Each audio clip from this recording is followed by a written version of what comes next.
Bien. Bueno, ¿cómo están? ¿Comenzaron a practicar? Mientras llegan los demás, les voy a hacer unas preguntitas, ¿sí? ¿Cómo andan? ¿Comenzaron a practicar con Maggie y cómo les fue? ¿Quieren contarme alguno? Nos dio el práctico 1, que es más o menos todo lo que vimos, ya hicimos un repaso y nos dio para resolver. Bien, A mí se bien. me confundió igual en una que tenía que pasar de unidades, que era pasar, viste, que vos no diste las que son kilos y las que Sí, son kilos binary. sí. Y ahí se me complicó pasar de una base a la otra. O sea, pasar de megabytes a megabytes, ¿no es cierto? Claro, sí. Ah, bien, bien, bien. Eso es interesante. ¿Sí? La recomendación que te puedo hacer fácil para eso es que pases primero el dato a bytes y después lo pases a la otra unidad. Por ejemplo, si tenés que pasar de megabytes a megabinary bytes, lo pasás de megabytes a bytes y después de bytes a megabinary De una bytes. forma directa.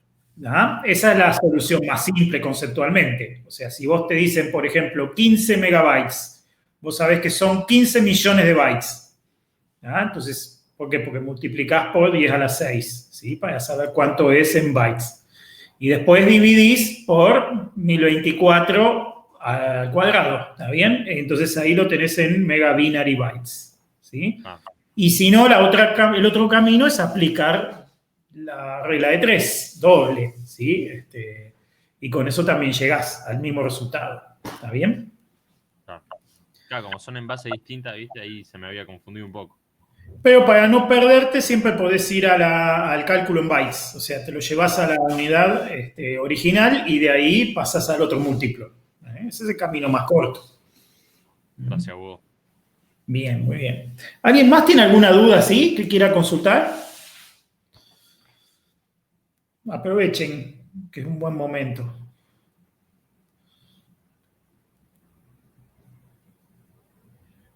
¿No? Cuéntenme, ¿empezaron a avanzar con los prácticos? Además de Tomás, que me contó recién. ¿Los demás cómo les ha ido? ¿Alguno empezó con el práctico? ¿Cómo les fue? Cuéntenme.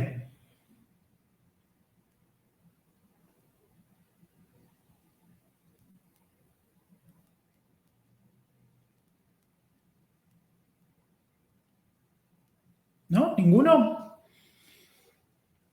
Bueno, recuerden que es importante que vayan haciendo los prácticos en tiempo, ¿sí? No se dejen estar demasiado. Pues parecen fáciles, pero si después se juntan todos, se complica la cosa. Ténganlo en cuenta eso. ¿Ninguno más avanzó con el práctico? ¿En serio? ¿Los demás? ¿Alguien quiere contarme algo?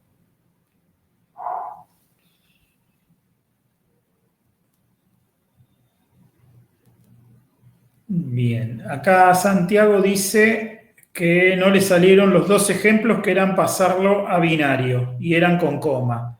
Bien, ¿qué parte te trabaste? ¿Querés escribirme o contarme? ¿Qué parte es la que no te salió? ¿Te complicó lo de la coma?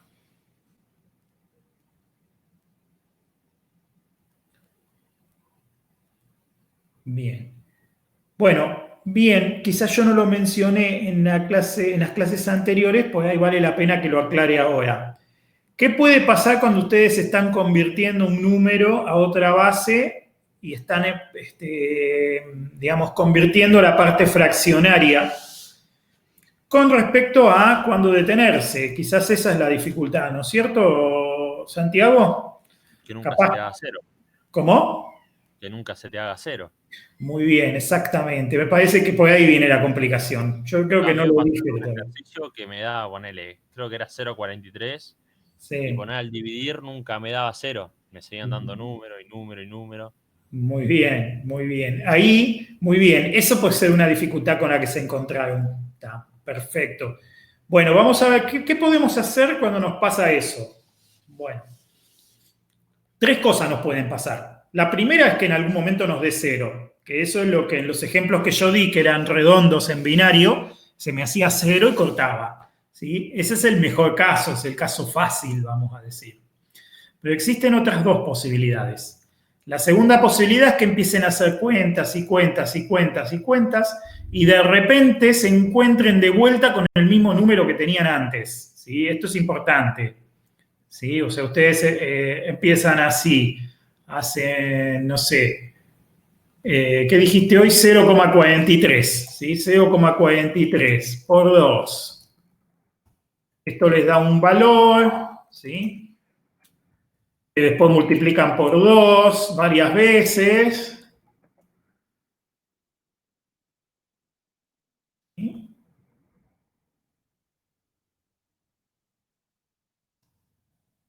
Y después de hacer varias cuentas así, de repente se encuentran con que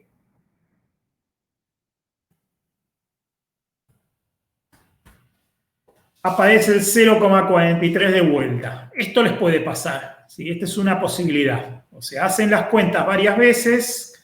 Buenas tardes, Nazareno. ¿Qué significa? ¿Que es periódico eso? Muy bien, exactamente. Ahí está, Tomás. Es periódico. Entonces, no tiene sentido que sigan haciendo cuentas porque les va a volver a dar lo mismo otra vez, ¿sí? Entonces, le ponen el arquito y ya está, y es periódico. ¿Está bien? Muy bien, se encontraron con una periodicidad. Esta es una posibilidad. La otra posibilidad es que hagan cuentas y cuentas y cuentas y cuentas y cuentas y que nunca aparezca otro igual, pero tampoco les dé cero. Me van a decir, ya llevo como 30 de estas y no encuentro el cero. Bueno, de la misma manera que pasa en decimal, en cualquier base, ¿sí? Los números pueden ser no exactos. ¿Está bien? Por ejemplo, si ustedes toman el número pi, ¿sí? Y lo quieren convertir, les va a pasar esto. No van a encontrar nunca una periodicidad. ¿Está bien?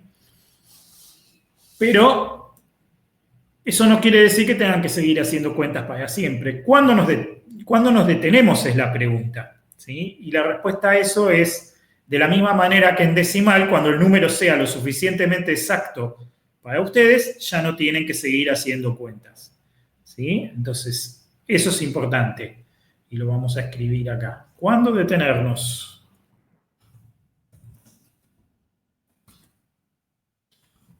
Cuando encontramos una periodicidad, cuando da 0 es una. Cuando encontramos una periodicidad es la otra, ¿sí? Y la tercera es cuando alcanzamos suficiente precisión. Igual que en decimal. Ustedes en decimales cortan los decimales nuevamente. Si la calculadora les dice 25,3489, ustedes ponen 25,35 o ponen 25,348. ¿Sí? Cortan el resto. ¿Sí? Si le dan muchos decimales, ustedes cortan. ¿Por qué hacen eso? Bueno, porque los números que cortan tienen muy bajito valor y no les afecta a ustedes al resultado. El mismo principio se aplica a las bases estas, pero tienen que tener cuidado. ¿Sí? Una cifra decimal equivale aproximadamente a 4 cifras binarias. ¿Sí? Si normalmente dejan 2 cifras decimales, deberían dejar, ¿sí?, 8 cifras binarias. ¿Ah? Esto es importante, porque si no la precisión es extremadamente baja. Fíjense que el primer bit fraccionario en binario divide entre 0, 5 y 1, nada más. ¿Está bien? Con 2 bits se pagan en cuartos, con 3 bits se pagan en octavos. ¿Sí? Ustedes con 2 cifras decimales se pagan en centésimos. ¿Está bien? Entonces ustedes necesitan aproximadamente 7, 8 cifras binarias para alcanzar el centésimo de precisión que tienen en decimal. ¿Se entiende esto, no es cierto?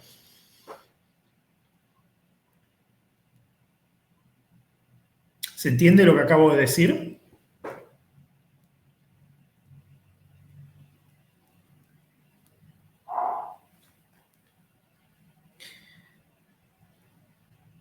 Bien, bien, Santiago, gracias por contestar. ¿Sí? Correcto. Entonces, esto es importante. Tengan cuidado con la precisión, ¿sí? O sea, no vayan a cometer un error demasiado grande por cortar demasiado rápido. Fíjense que en base 8 también es menos preciso una cifra en base 8 que una cifra en base 10, con lo cual tienen que tener cuidado, ¿sí? Si cortan en 2 cifras en base 10, tendrían que cortar en 3 cifras en base 8 como mínimo, ¿tá? ¿Está bien? Para no perder precisión. Y en base 16 no hay problema porque las cifras fraccionarias en hexadecimal tienen más precisión que las cifras fraccionarias en decimal. Con lo cual, si cortan en 2 cifras en hexadecimal, van a ser igual de precisos o más de lo que son en decimal. ¿Bien? ¿Queda claro, no es cierto? Si tienen este cuidado, ya no van a tener más problemas con las comas en el cambio de base. Bien, ¿se entendió? ¿Alguna pregunta, chicos, hasta acá?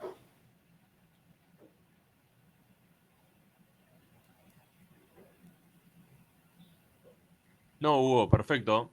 Bueno, muy bien, muy bien. Recuerden, chicos, que como no los veo, necesito que me contesten, ¿sí? Porque si no, no sé si se cortó, si le estoy hablando al aire y tampoco puedo saber si me están entendiendo o no. ¿Sí? Necesito que me confirmen cada tanto, ¿sí? Eso va a ayudar a que podamos hacer una clase que les sirva. ¿Está bien? Así que por favor contesten.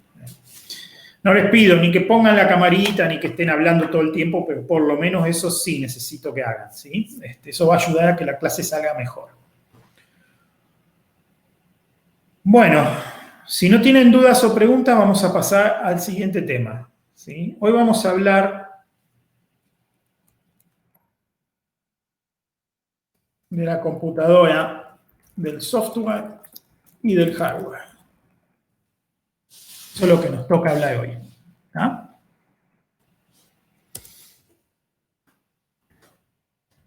Bueno, ¿quién me podría decir con poquitas palabras, y ahora sí quiero que hablen ustedes, qué diferencia hay entre software y hardware? ¿Saben lo que es y cuál es la diferencia? Díganme ustedes, a ver. Que software hace referencia a todo lo que son programas y hardware, toda la parte física de una computadora o toda la parte aritmética. Muy bien, Tomás, es un muy buen punto de partida, ¿sí? La diferencia más importante entre lo que se llama software y lo que se llama hardware es que lo que se llama hardware tiene existencia material, o sea, tiene componentes físicos, cosas que se pueden ver, cosas que se pueden tocar, ¿sí? El hardware tiene existencia material, ¿sí? El software tiene existencia, obviamente, pero no es material. Esta es la distinción más importante que vamos a hacer. Todos escucharon hablar, díganme los demás, a ver, todos han escuchado alguna vez hablar de software, ¿no es cierto? Todos escucharon alguna vez ese término o alguno nunca lo ha escuchado. Bien, acá Edwina me dice que sí, gracias Edwina. ¿Y los demás? ¿Dónde están los demás? ¿Están ahí? Mariano, muy bien, gracias. Bien, Santiago, bien, muy bien. Muy bien. Todos han escuchado alguna vez hablar de software. Bueno, vamos a ver un poquito, yo ahora quiero que nos detengamos un poquito a hablar de la diferencia entre hardware y software desde lo conceptual. ¿Sí? Desde el punto de vista histórico,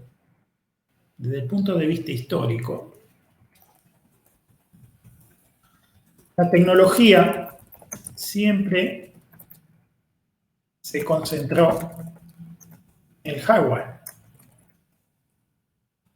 ¿Sí? Piensen ustedes en por ejemplo,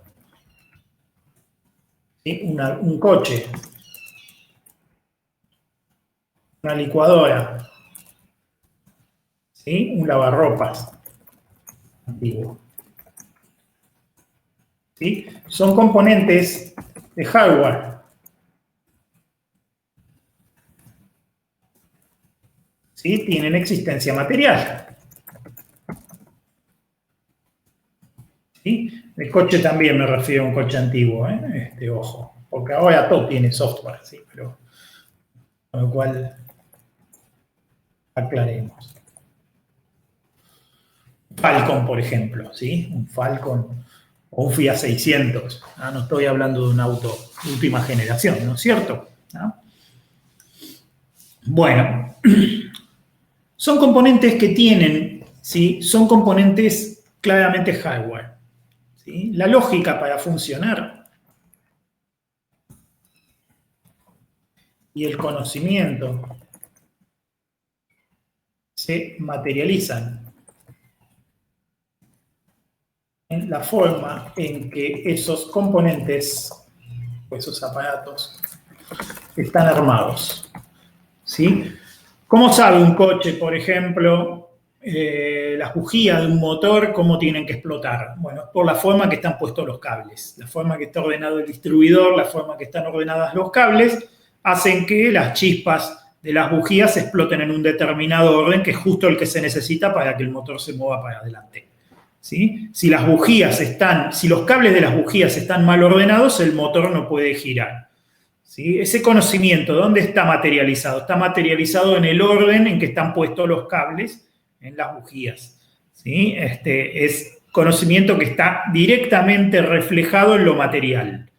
¿Se entiende, no es cierto este principio? La licuadora también funciona porque está armada de una determinada manera. Los materiales están combinados y las piezas están puestas de determinada forma que todas juntas hacen el trabajo que tienen que hacer. ¿Está bien? El motor gira, las cuchillas cortan lo que sea que vayamos a licuar. ¿Se entiende, no es cierto? Sí, Hugo, perfecto. ¿Me siguen? Bueno, perfecto. Eso es, ¿sí?, cómo se vinieron haciendo las cosas siempre. Entonces, la pregunta ahora es, ¿y el software? ¿Dónde aparece? ¿Cómo podemos hablar de software, ¿no? ¿Cómo se empieza a hablar de software? ¿Sí?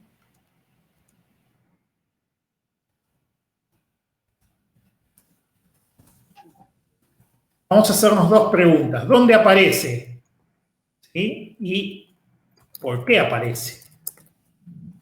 Son dos preguntas muy importantes, ¿sí? Ya dijimos que es una forma de conocimiento que no tiene existencia material, que es simbólica. ¿Está bien? Entonces vamos a aprender a reconocerlo primero. Y yo les voy a poner un ejemplo de cómo había software desde antes que hubiera computadoras, ¿sí? Esto también es importante.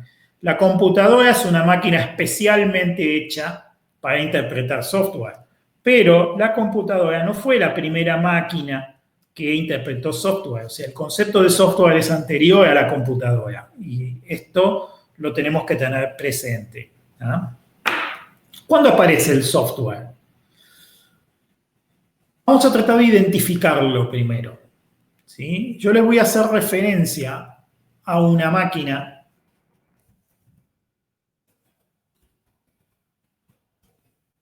en la época de la Revolución Industrial en Inglaterra. ¿Sí? Prosperaba la industria textil. ¿Sí? Y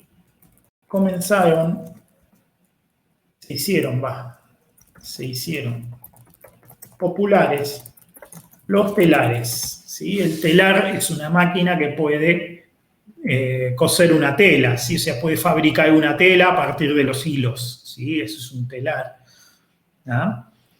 Y en particular voy a hacer referencia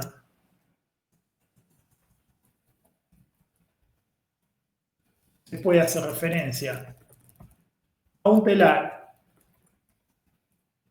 que venía con un manual, con un tablero, ¿sí? Con clavijas, un tablerito de madera con agujeritos, ¿sí? Y unas clavijas para meter adentro de los agujeritos, ¿sí? Y un manual que indicaba cómo poner las clavijas para obtener distintos tipos de tela. Ustedes saben que dependiendo de cómo se crucen los hilos, quedan distintos tipos de tela, ¿sí? O sea, se pueden cruzar simplemente urdimbre y trama en un solo paso, en 2 pasos, en 3 pasos, ¿sí? Se pueden poner hilos de 2 en 2, de 3 en 3 o de 1 en 1, ¿sí? Distintos tipos de entrecruzamientos dan distintos tipos de tejidos. ¿Está bien? Bueno, yo hago referencia a un telar que venía con un tablerito con clavijas. O sea, dependiendo cómo ponía uno las clavijas dentro del tablerito, ¿sí? Obtenía distintos tipos de telas. Entonces el fabricante, junto con el telar, había puesto un manualcito, ¿está bien? Donde decía, bueno, para tejer tal tipo de tela, ponga las clavijas de tal forma. Y mandaba dibujos, donde decían en qué lugar había que poner las clavijas y en qué lugar no poner clavijas. ¿Sí? Las clavijas accionaban mecánicamente sobre el telar y cambiaban la forma en que se movían las piezas para producir distintos tipos de tela. ¿Se entiende, no es cierto?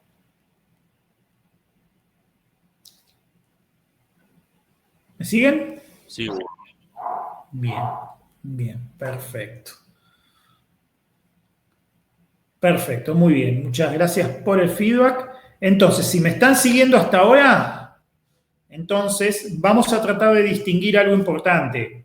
¿Sí? Lo mismo hubiese sido que el telar, en vez de venir con un tablero para poner clavijas, hubiese venido con una llave para ir cambiando de configuración. O sea, venía con un botón grande que uno podía cambiar e indicar el tipo de tela. Y hasta ahí sería lo mismo, es simplemente configuración. ¿Sí? O sea, es cómo configuro la máquina para que haga lo que yo quiero. ¿Está bien?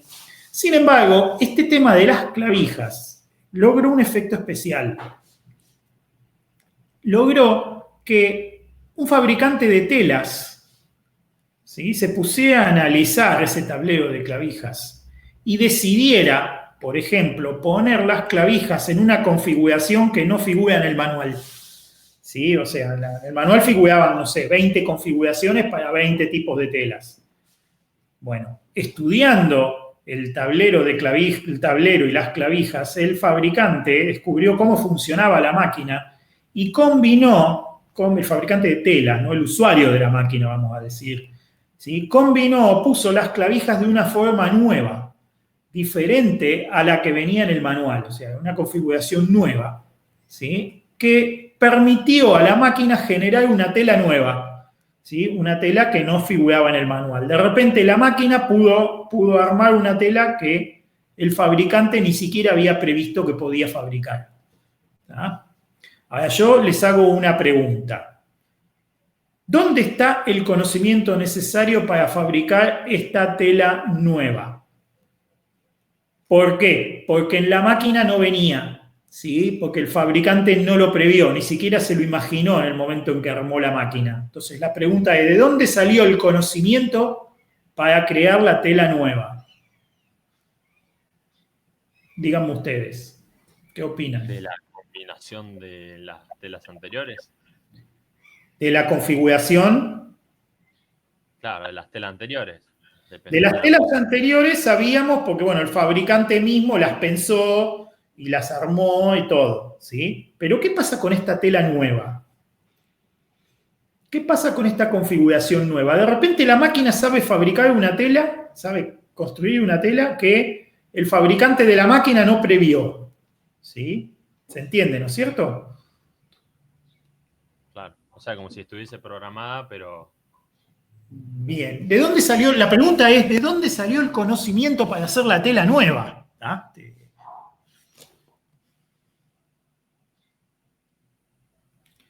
Muy bien, Mariano, del usuario, exactamente. El usuario de la máquina, ¿sí?, consiguió que la máquina haga algo nuevo, que el fabricante no había previsto. Eso es el mejor punto donde podemos encontrar la distinción entre software y hardware. ¿Sí? Un usuario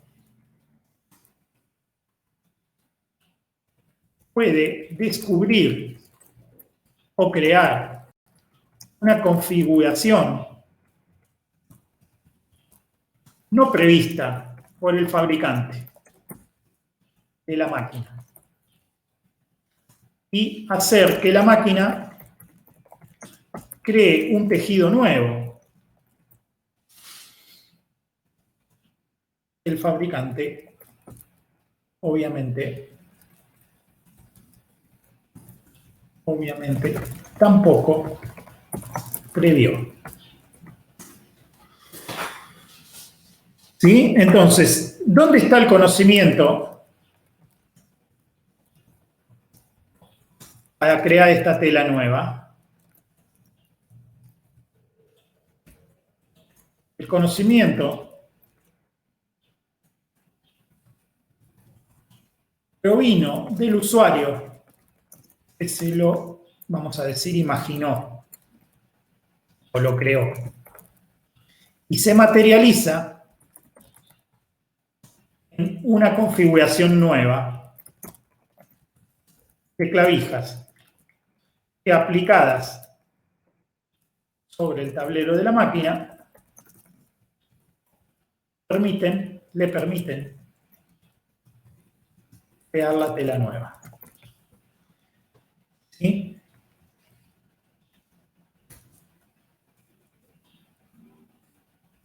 Este conocimiento puede decirse que es software.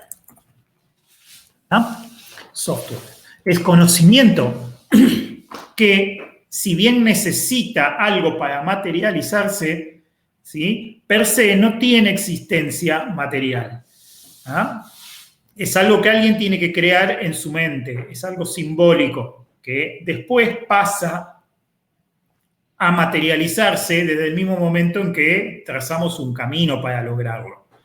¿Está bien? O sea, el usuario se lo tuvo que imaginar, después tuvo que crear la configuración de clavijas, después tuvo que poner las clavijas en el tablero y recién ahí la máquina pudo fabricar el software nuevo, la tela nueva, perdón. ¿Ah? Usando eso, que podríamos llamarle software. ¿Ah? La diferencia entre la presencia de software y la ausencia de software es que en la presencia de software aparece un conocimiento que no estaba antes.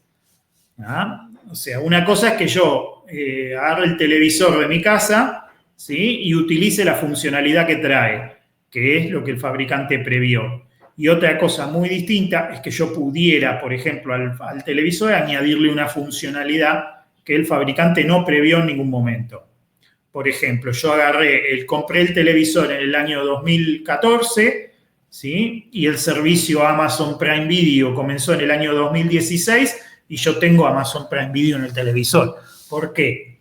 Porque si el fabricante no lo pudo prever, el fabricante del televisor, ¿ah?, porque no existía en el momento en que el televisor se fabricó. ¿Ah? ¿Cómo puede ser que yo ahora pueda usar un servicio que cuando el televisor fue fabricado, ¿ah?, el servicio no existía? La respuesta a eso es porque el servicio está en software. ¿Está bien? Yo me he instalado una aplicación en el televisor, ¿sí?, que puede ofrecer ese servicio. ¿Y esa aplicación cómo vino? Esa aplicación vino por software. ¿Está bien? ¿Se entiende, no es cierto? ¿Se entiende el ejemplo? Sí, Hugo, perfecto. Bien. El software tiene unas leyes diferentes. El software se mueve con unas leyes diferentes. Gracias, chicos. El software se mueve con unas leyes diferentes a las de la materia, ¿sí? Y esto es importante porque esto nos va a permitir contestar la pregunta de por qué aparece el software, ¿sí? Una cosa importante es que las leyes son distintas.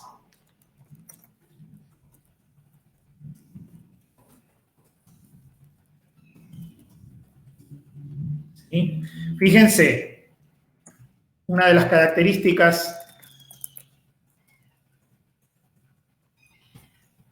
más importantes es que el software, en tanto se replica, no es escaso.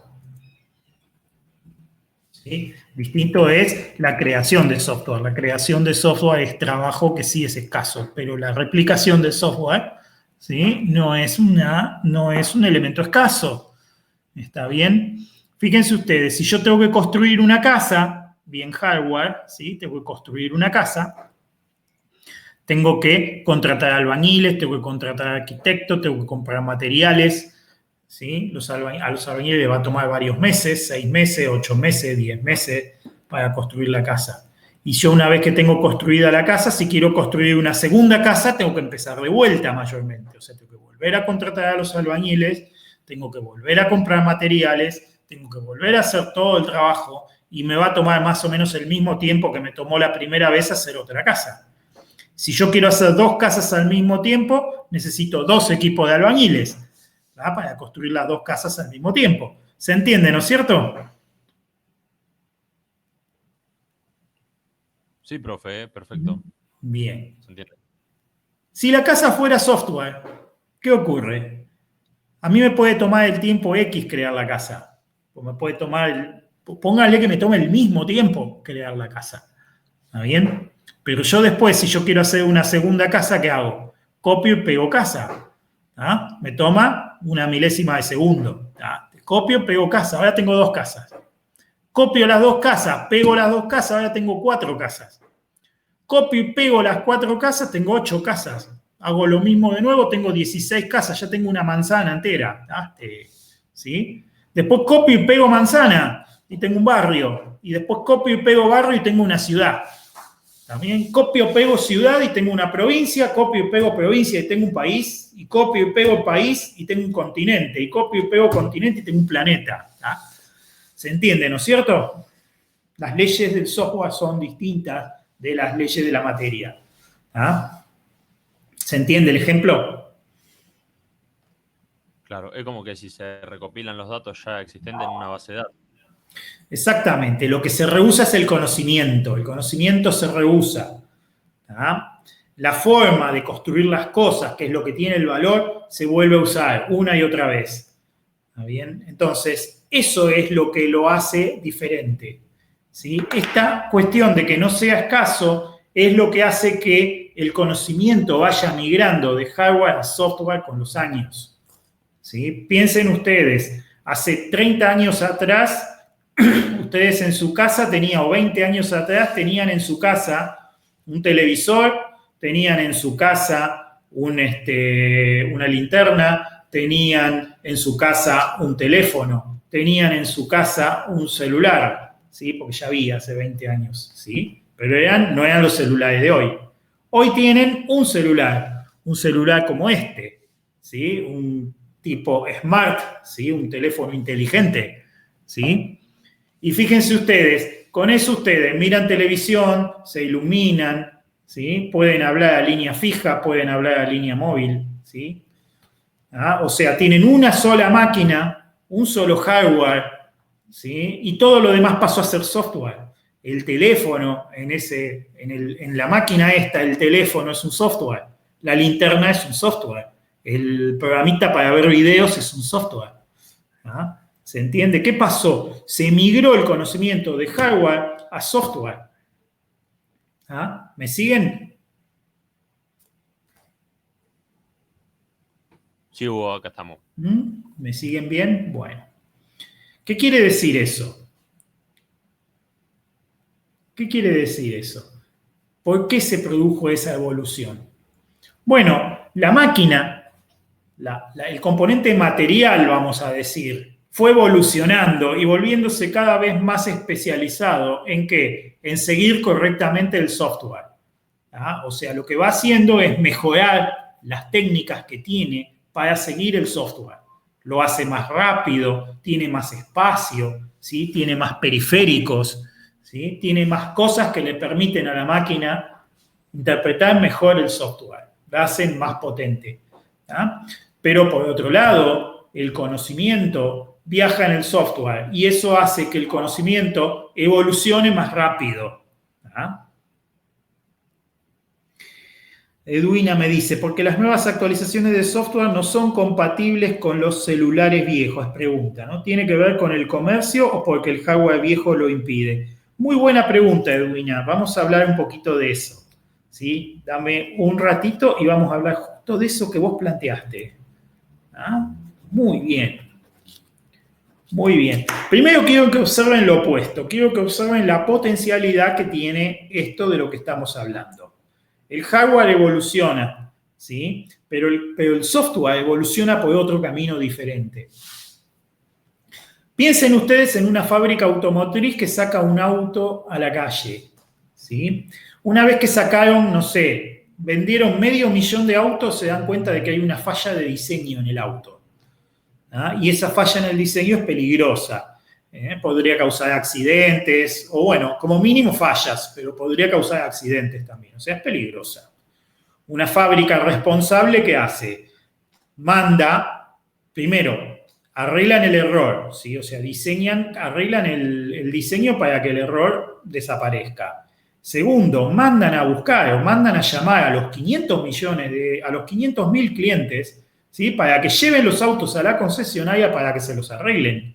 Entonces, todo el mundo tiene que llevar su auto a la concesionaria para arreglar el error. ¿Está bien?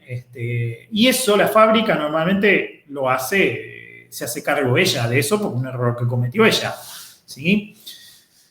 Es una fábrica responsable, otros se hacen los tontos, no dicen nada, pero una fábrica responsable hace eso, ¿sí? Imagínense que pasa lo mismo con una aplicación que se publica para el celular, ¿sí? O sea, yo creo una aplicación para el celular y esa aplicación sale con un error y yo me doy cuenta a los 2 días que la publiqué, ¿sí? Primero que no son 500.000, capaz que se la bajaron 3 millones de personas a la aplicación, ¿sí? Y yo encuentro el error y lo arreglo. ¿Qué hago? Publico una actualización, ¿sí? Esa actualización, en cuestión de horas, o a más tardar en un día, ya está instalada en todos los teléfonos de los 3 millones de personas. ¿Tá? ¿Se entiende, no es cierto? Esa es la potencialidad del software. El software, al no tener, al replicarse prácticamente a costo cero, ¿tá? Tiene esta maravillosa posibilidad de evolucionar muchísimo más rápido que el hardware. ¿Ah? Ahora bien, esto es muy lindo en el plano ideal. Si nos vamos al plano real, nos encontramos, o sea, si bajamos a la realidad donde vivimos todos, nos encontramos con una serie de problemas, como el planteo que hizo Edwina recién, ¿sí?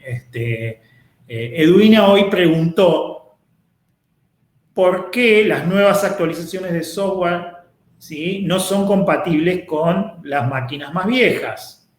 Y hay 2 respuestas a esa pregunta, ¿sí? Hay una que tiene que ver con el hecho de que el hardware tiene que evolucionar igual que el software. O sea, el software le pide al hardware cada vez más cosas. Entonces, el hardware tiene que evolucionar para poderle responder al software, ¿sí? La raíz del nudo está en el hecho de que si lo que yo le estoy pidiendo al hardware es realmente necesario o es superfluo. Ahí es donde viene la diferencia, ¿sí? Entonces, ahí tenemos una interferencia con el plano económico y con los modelos de negocios que hay alrededor de la creación de software y de la creación de hardware, ¿sí? Hasta un cierto punto es natural que con el tiempo una máquina quede chica y que haya que cambiarla, ¿sí? Ahora, la frecuencia o la periodicidad con la que eso ocurre depende mucho más del modelo de negocios que está utilizando la empresa que está detrás que de las necesidades naturales, ¿sí? O sea, si yo cuando creo software no me fijo, y esto presten atención, si yo no presto atención, si yo programo mal, si yo programo de manera ineficiente, si yo programo de manera subóptima, total el recurso está, estoy forzando a la gente a cambiar de dispositivo mucho más rápido de lo que debería. Y esto lo puedo estar haciendo accidentalmente o lo puedo estar haciendo adrede, ¿sí? Un acuerdo para hacerlo adrede es lo que se llama la obsolescencia programada, ¿sí? O sea, yo fuerzo a la gente a cambiar los dispositivos mucho más rápido de lo que deberían para mover un negocio. ¿Está bien? Eso es observable éticamente, obviamente, ¿ah? Sí, es cuestionable, pero bueno, ocurre en el mundo, ¿sí? Respondiendo a tu pregunta, Edwina, ocurre, ¿tá? Pero aunque eso no estuviera, eventualmente la máquina va a quedar chica, ¿sí? Eventualmente, por más que nadie tuviera esa mala intención, la máquina puede llegar a quedar chica por cuestiones naturales. Por ejemplo, en el año 2000 era impensable, fines de los 90, por ahí, era prácticamente impensable que una máquina reprodujera un video. ¿Por qué? Porque la velocidad que se necesita, o sea, la velocidad de ancho de banda, ¿sí? O sea, la cantidad de ancho de banda y la velocidad que necesitan los procesadores no se alcanzaba en esa época para reproducir un video. O sea, las computadoras podían hacer muchas cosas, pero reproducir un video era una cosa prácticamente insoñable en ese momento, ¿sí? Y hubo una revolución en ese aspecto, y en ese aspecto está bien justificada el crecimiento de la tecnología. ¿Ah? Bien, es lo que pensaba del espacio. Sí, claro, exactamente. ¿Ah? Los videos ocupan mucho espacio, ocupan mucha velocidad también, ¿sí? Claro, ¿ves? Dice Edwina. Antes teníamos que borrar todo para que entrara otra cosa. Sí, así es. ¿Sí? Tenían menos espacio. Había una limitación tecnológica respecto del espacio. Había una limitación tecnológica respecto de la velocidad que las CPU podían reproducir. ¿Sí? O sea, había muchos aspectos importantes que había que cuidar. ¿Sí? Y esa evolución es lógica. Y obviamente, si aparece una nueva tecnología que acelera, si aparece una nueva tecnología que da más espacio, si aparece una nueva tecnología que nos brinda una prestación que la tecnología anterior no prestaba, eso está resolviendo una necesidad real. Y eso es inevitable. O sea, eso va a ocurrir. Pero por otro lado, muchas veces el problema no viene del hecho de que haya una nueva tecnología, sino del hecho de que el software se hace con descuido. ¿Sí? O sea, el software se hace rápido y mal, vamos a decir, y no se optimizan los recursos. ¿Sí? Había una época donde programar eficientemente o programar eficazmente era muy importante. ¿Sí? Bueno, eso se fue descuidando con el tiempo porque de alguna manera alimenta a esta obsolescencia programada. En forma inconsciente, o sea, el programador no se da cuenta de lo que está haciendo, no se da cuenta de que está generando obsolescencia programada, pero lo hace. Y nadie se preocupa en corregirlo, ¿por qué? Porque le conviene también al otro. Eso no está bien. Desde las disciplinas de hacer software bien, ¿sí? Debe recuperarse este tema de que se debe programar eficientemente y se debe programar de manera eficaz. Eso enlentece la obsolescencia programada. A muchos no les conviene, pero la verdad es que se debería hacer eso. Eso es lo que conviene al usuario final. ¿Sí? Otra duda. Una vez que borramos algo, ¿hay pasos para seguir para eliminarlo del todo o quedan secuelas o rastros que no se pueden eliminar del software? Buena pregunta también. Las herramientas normalmente cuando ustedes borran, ¿sí? Cuando ustedes le dicen a la máquina que quieren borrar un archivo, lo que hacen internamente es marcarlo para borrar y liberar el espacio. ¿Sí? Es como decir, bueno, vamos a desocupar esta habitación del hotel. ¿Sí? Esta habitación estaba reservada para alguien y bueno, y este alguien se va del hotel, entonces la habitación queda libre. ¿Está bien? Pero no limpian la habitación. ¿Sí? La habitación queda tal cual la dejó la persona que se fue hasta que venga alguien nuevo a ocuparla. Cuando viene alguien nuevo a ocuparla, recién ahí la limpian para que la persona nueva pueda entrar. ¿Sí? Esto se hace así porque es más rápido. ¿Está bien? Entonces, efectivamente, Edwina, cuando vos borras algo, el dato queda guardado ahí, simplemente porque no se borra, porque no hace falta. Eventualmente, en el futuro, cuando escribas otra cosa y se pase por encima en el mismo lugar, ahí se va a borrar definitivamente. ¿Está? Con lo cual, si por una cuestión de seguridad vos querés borrar algo bien borrado, tenés que aplicar alguna estrategia especial. Normalmente implica usar alguna herramienta que realmente sobrescriba o pise el dato antes de eliminarlo de la máquina. ¿Se entiende, no es cierto? Hubo consultas sobre eso. Sí. Vos cuando eliminas algo, viste, se guardan en los clústeres del disco rígido. Sí. ¿Pero es solamente aplicado para el formateo o para eliminar cualquier cosa de la computadora? En realidad, estamos hablando del disco rígido. Cuando uno formatea, vamos a decir ese nombre, formatear, ¿sí? Un disco rígido lo que hace es crear un sistema de archivos nuevo. Crear un sistema de archivos nuevo tampoco elimina los bloques, solamente elimina la estructura, solamente le borra de la máquina, ¿sí? El ordenamiento que tenían los datos, pero no borra los datos. O sea que los datos todavía se pueden recuperar, aunque es difícil, no es imposible recuperarlos. Lo que tenés que hacer para borrarlos es escribirles encima un dato nuevo. ¿Sí? No, se sobreescriben. Incluso aunque escribas un dato nuevo encima, existe tecnología para recuperar el dato anterior, con lo cual si realmente lo querés borrar, lo tenés que sobreescribir varias veces. ¿Sí? Una herramienta que hace un borrado fuerte sobreescribe varias veces, ¿sí? el sector. Con combinaciones distintas de unos y ceros para asegurarse de que no quede rastro de lo antiguo. ¿Está bien? Eso es lo que se llama borrado seguro. ¿Está bien? ¿Por qué vos me preguntás por el disco rígido? Bueno, porque el disco rígido es uno de los encargados de la persistencia. O sea, es un artefacto que puede recordar cosas aunque le cortes la energía. ¿Qué pasa con la memoria principal de la máquina? La memoria principal de la máquina, y de eso vamos a hablar en un ratito, ¿sí? Por una característica propia de ella, cuando le corto la energía, ¿sí? Deja de almacenar el dato. A los pocos segundos se borra todo. ¿Está bien? ¿Sí? Entonces, en ese lugar no es tan crítico el tema del borrado. O sea, simplemente apagando la máquina, los datos desaparecen al rato. ¿Está bien? En cambio, en el disco rígido y en cualquier otra unidad de memoria secundaria donde la información se preserva, sí es más crítico el tema. ¿Se entiende, no es cierto? Sí, Hugo, perfecto. Bien, muy bien. Por eso es que los borrados seguros requieren una tecnología de este estilo, ¿sí? Requieren escritura encima, ¿está bien? No solamente borrar, ¿sí? Bien, muy buena pregunta, ¿eh? Muy buena pregunta. ¿Alguien tiene alguna otra pregunta? Aprovechen ahora.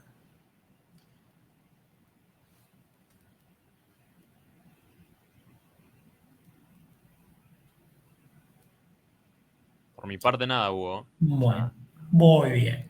Ninguno más, evidentemente. Hoy están calladitos todos. ¿Sí? Igual les agradezco a los que colaboran, pero está bueno que colaboren porque eso ayuda también a que la clase sea más interesante.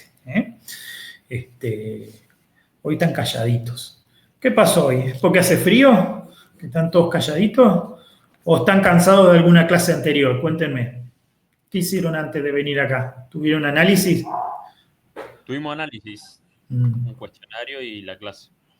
Bien, bien. Bien. Bueno, muy bien. Ahora sí podemos hablar de las computadoras. ¿Qué es la computadora?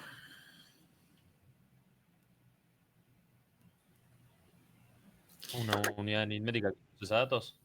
¿Cómo? Una unidad aritmética que procesa datos. Sí, una máquina. Vamos a hablar de una máquina en general. Después vamos a ver qué partes tiene. ¿Sí? ¿Está bien? Pero sí, me gusta. ¿Sí? Vamos bien por ese lado. ¿Sí? La computadora es una máquina digital. ¿Sí? Que se especializa en procesar información, siguiendo un conjunto de órdenes que le indican la forma de procesar esa información. Al conjunto de órdenes se le suele llamar programa. El programa es una forma de materializar el software. La computadora es una máquina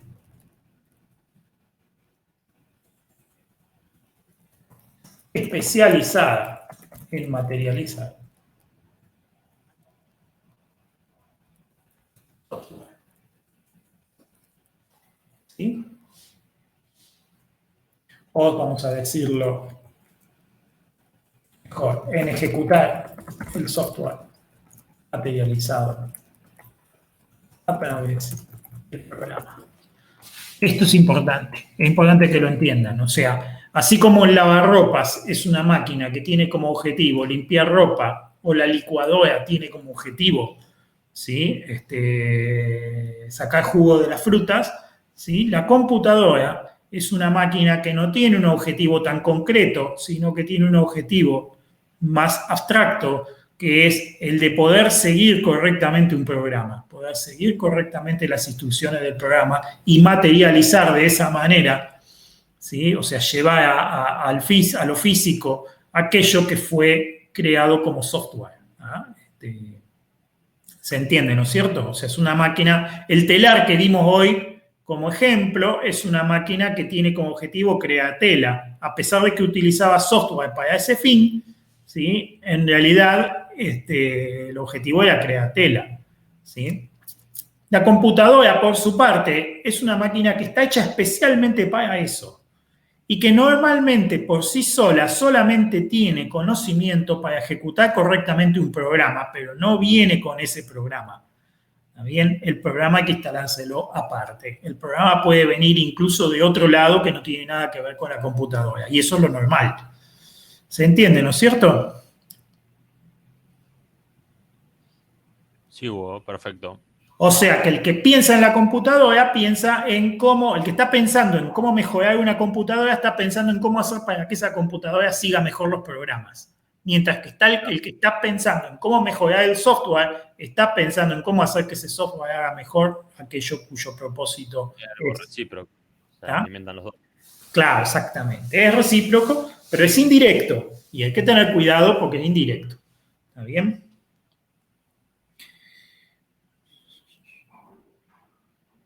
Bien, gracias chicos. Bien, dicen que no tienen dudas. Bien. Bueno, muy bien. Perfecto. Entonces, ¿se entendió lo que es un programa? El programa es la forma última de materializar el software. ¿Sí? Un programa es instrucciones no ambiguas para lograr un objetivo. ¿Sí? Tiene que estar especificado de manera formal. ¿Sí? Esto, decir que tiene que estar especificado de manera formal es lo mismo que decir que no tiene que tener ambigüedades. ¿Sí? O sea, el hecho de que sea no ambiguo es lo mismo que decir que es formal. ¿Está bien? ¿Por qué? La máquina no es un ser vivo.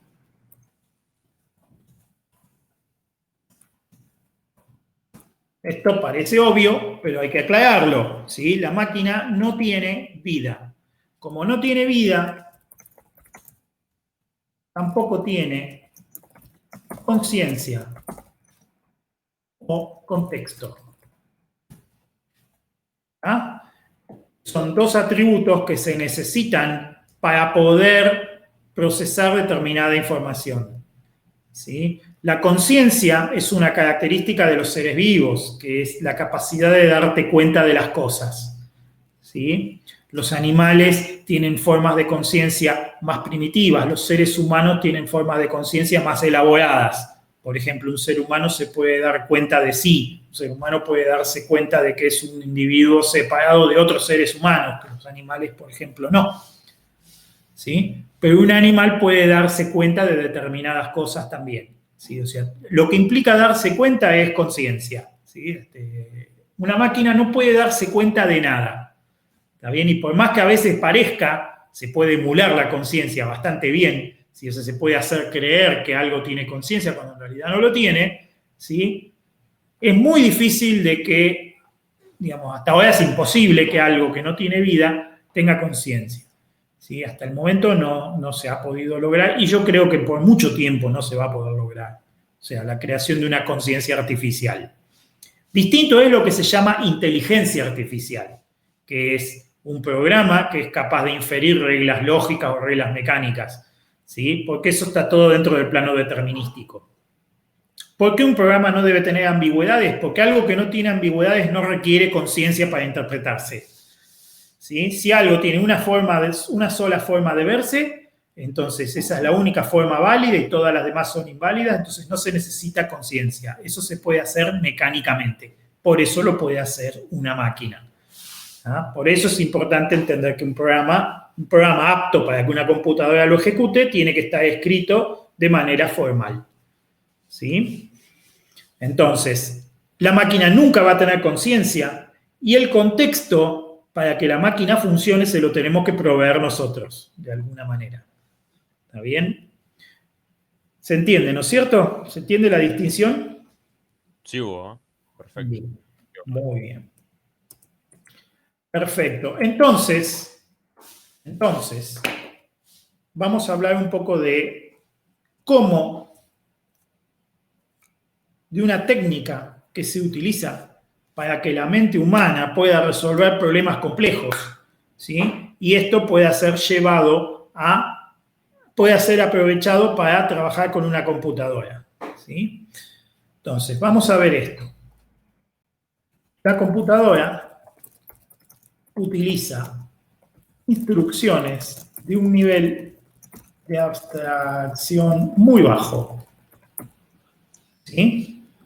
¿A qué me refiero con esto? A que son instrucciones muy concretas, muy sencillas y muy básicas, ¿sí? O sea, una computadora no puede elaborar por sí misma cosas complicadas, sino que es todo muy básico. Hoy, antes de que termine la clase de hoy, vamos a ver lo que pasa dentro de una máquina, ¿está bien? Con los unos y los ceros. Ya la otra vez vimos que interpreta unos y ceros.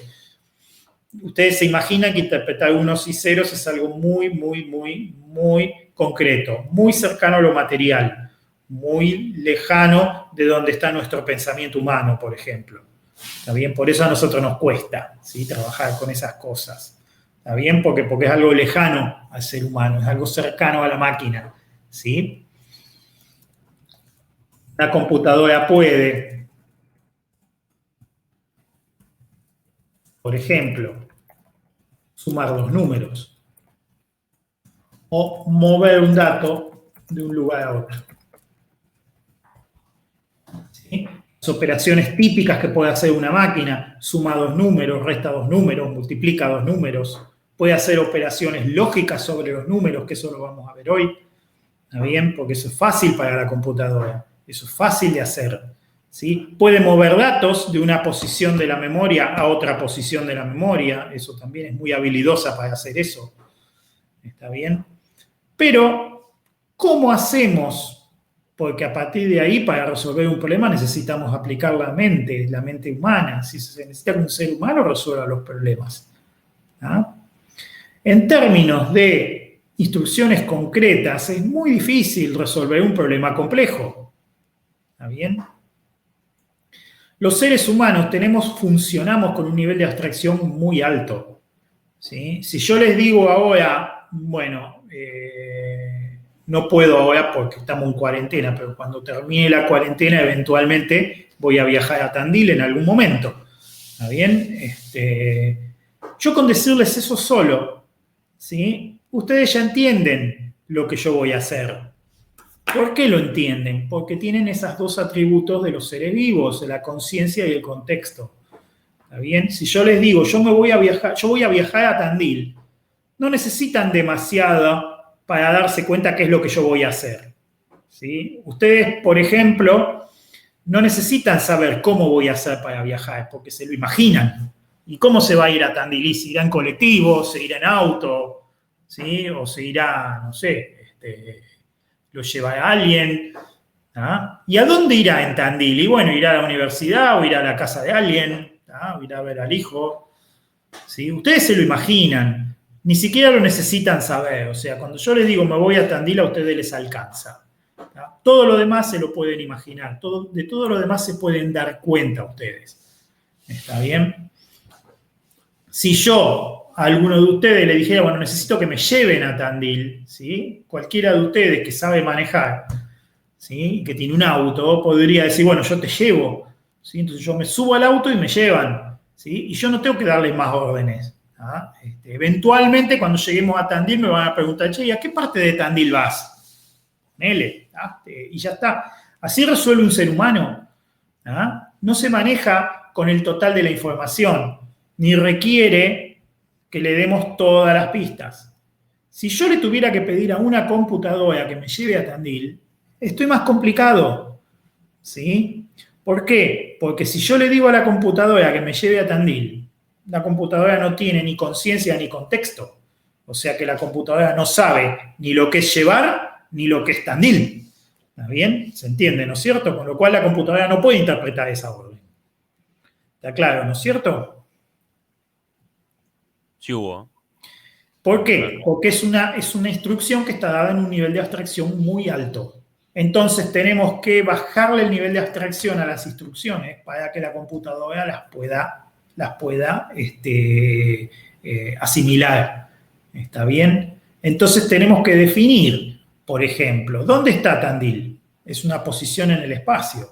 ¿Cómo se llega a Tandil? Entonces, con instrucciones sencillas, tenemos que explicarle a la computadora cómo llevarnos a Tandil. ¿Sí? Suponiendo que la computadora es un coche, ¿sí? Y yo las órdenes que le tengo que dar a la computadora, que la computadora está conectada a un coche que me puede llevar a Tandil, ¿sí? Las órdenes son poner en marcha el motor, ¿sí? O parar el motor, ¿está bien? O poner primera, ¿sí? Soltar el embrague, apretar el acelerador, apretar el freno. Entonces yo no le puedo decir llevarme a Tandil. Yo le tendría que decir en términos de prender el motor, poner primera, ¿sí? Andar tanto tiempo, frenar. En esos términos le tengo que explicar a la computadora cómo llevarme a Tandil. ¿Ah? Lo cual... ¿Cómo? Instrucciones. Claro. Lo cual sería un conjunto larguísimo de instrucciones. Supónganse que realmente escribo toda una secuencia de instrucciones para que la computadora me llegue a Tandil y que esa secuencia de instrucciones funciona bien. Si yo se la doy a alguno de ustedes para que la lea y no les digo qué es, probablemente ustedes no me sepan decir qué hace eso. ¿Ah? Porque son tantas instrucciones, capaz que son miles de instrucciones, ¿sí? Y para seguirlas a ustedes les tomaría un tiempo enorme. La computadora lo va a hacer rápido y bien, pero a ustedes les tomaría muchísimo tiempo. ¿Por qué? Porque el nivel de abstracción es muy bajo. En cambio, si yo les digo, la instrucción, llevarme a Tandil, ustedes la entienden. ¿Ah? ¿Se entiende, no es cierto? O sea, el plano en el que se mueve el ser humano y el plano en el que se mueve la máquina son diferentes. ¿Ah? ¿Pueden seguirme? Sí, clarísimo. Entonces, ¿cómo se maneja eso? Se maneja a través de la abstracción. ¿Sí? La herramienta más potente que tenemos para resolver problemas complicados es la capacidad de abstraer, o sea, la capacidad de elevar el nivel de abstracción de las cosas. ¿Sí? Entonces, la mente humana, en general, puede manejar alrededor de 7 conceptos de forma simultánea.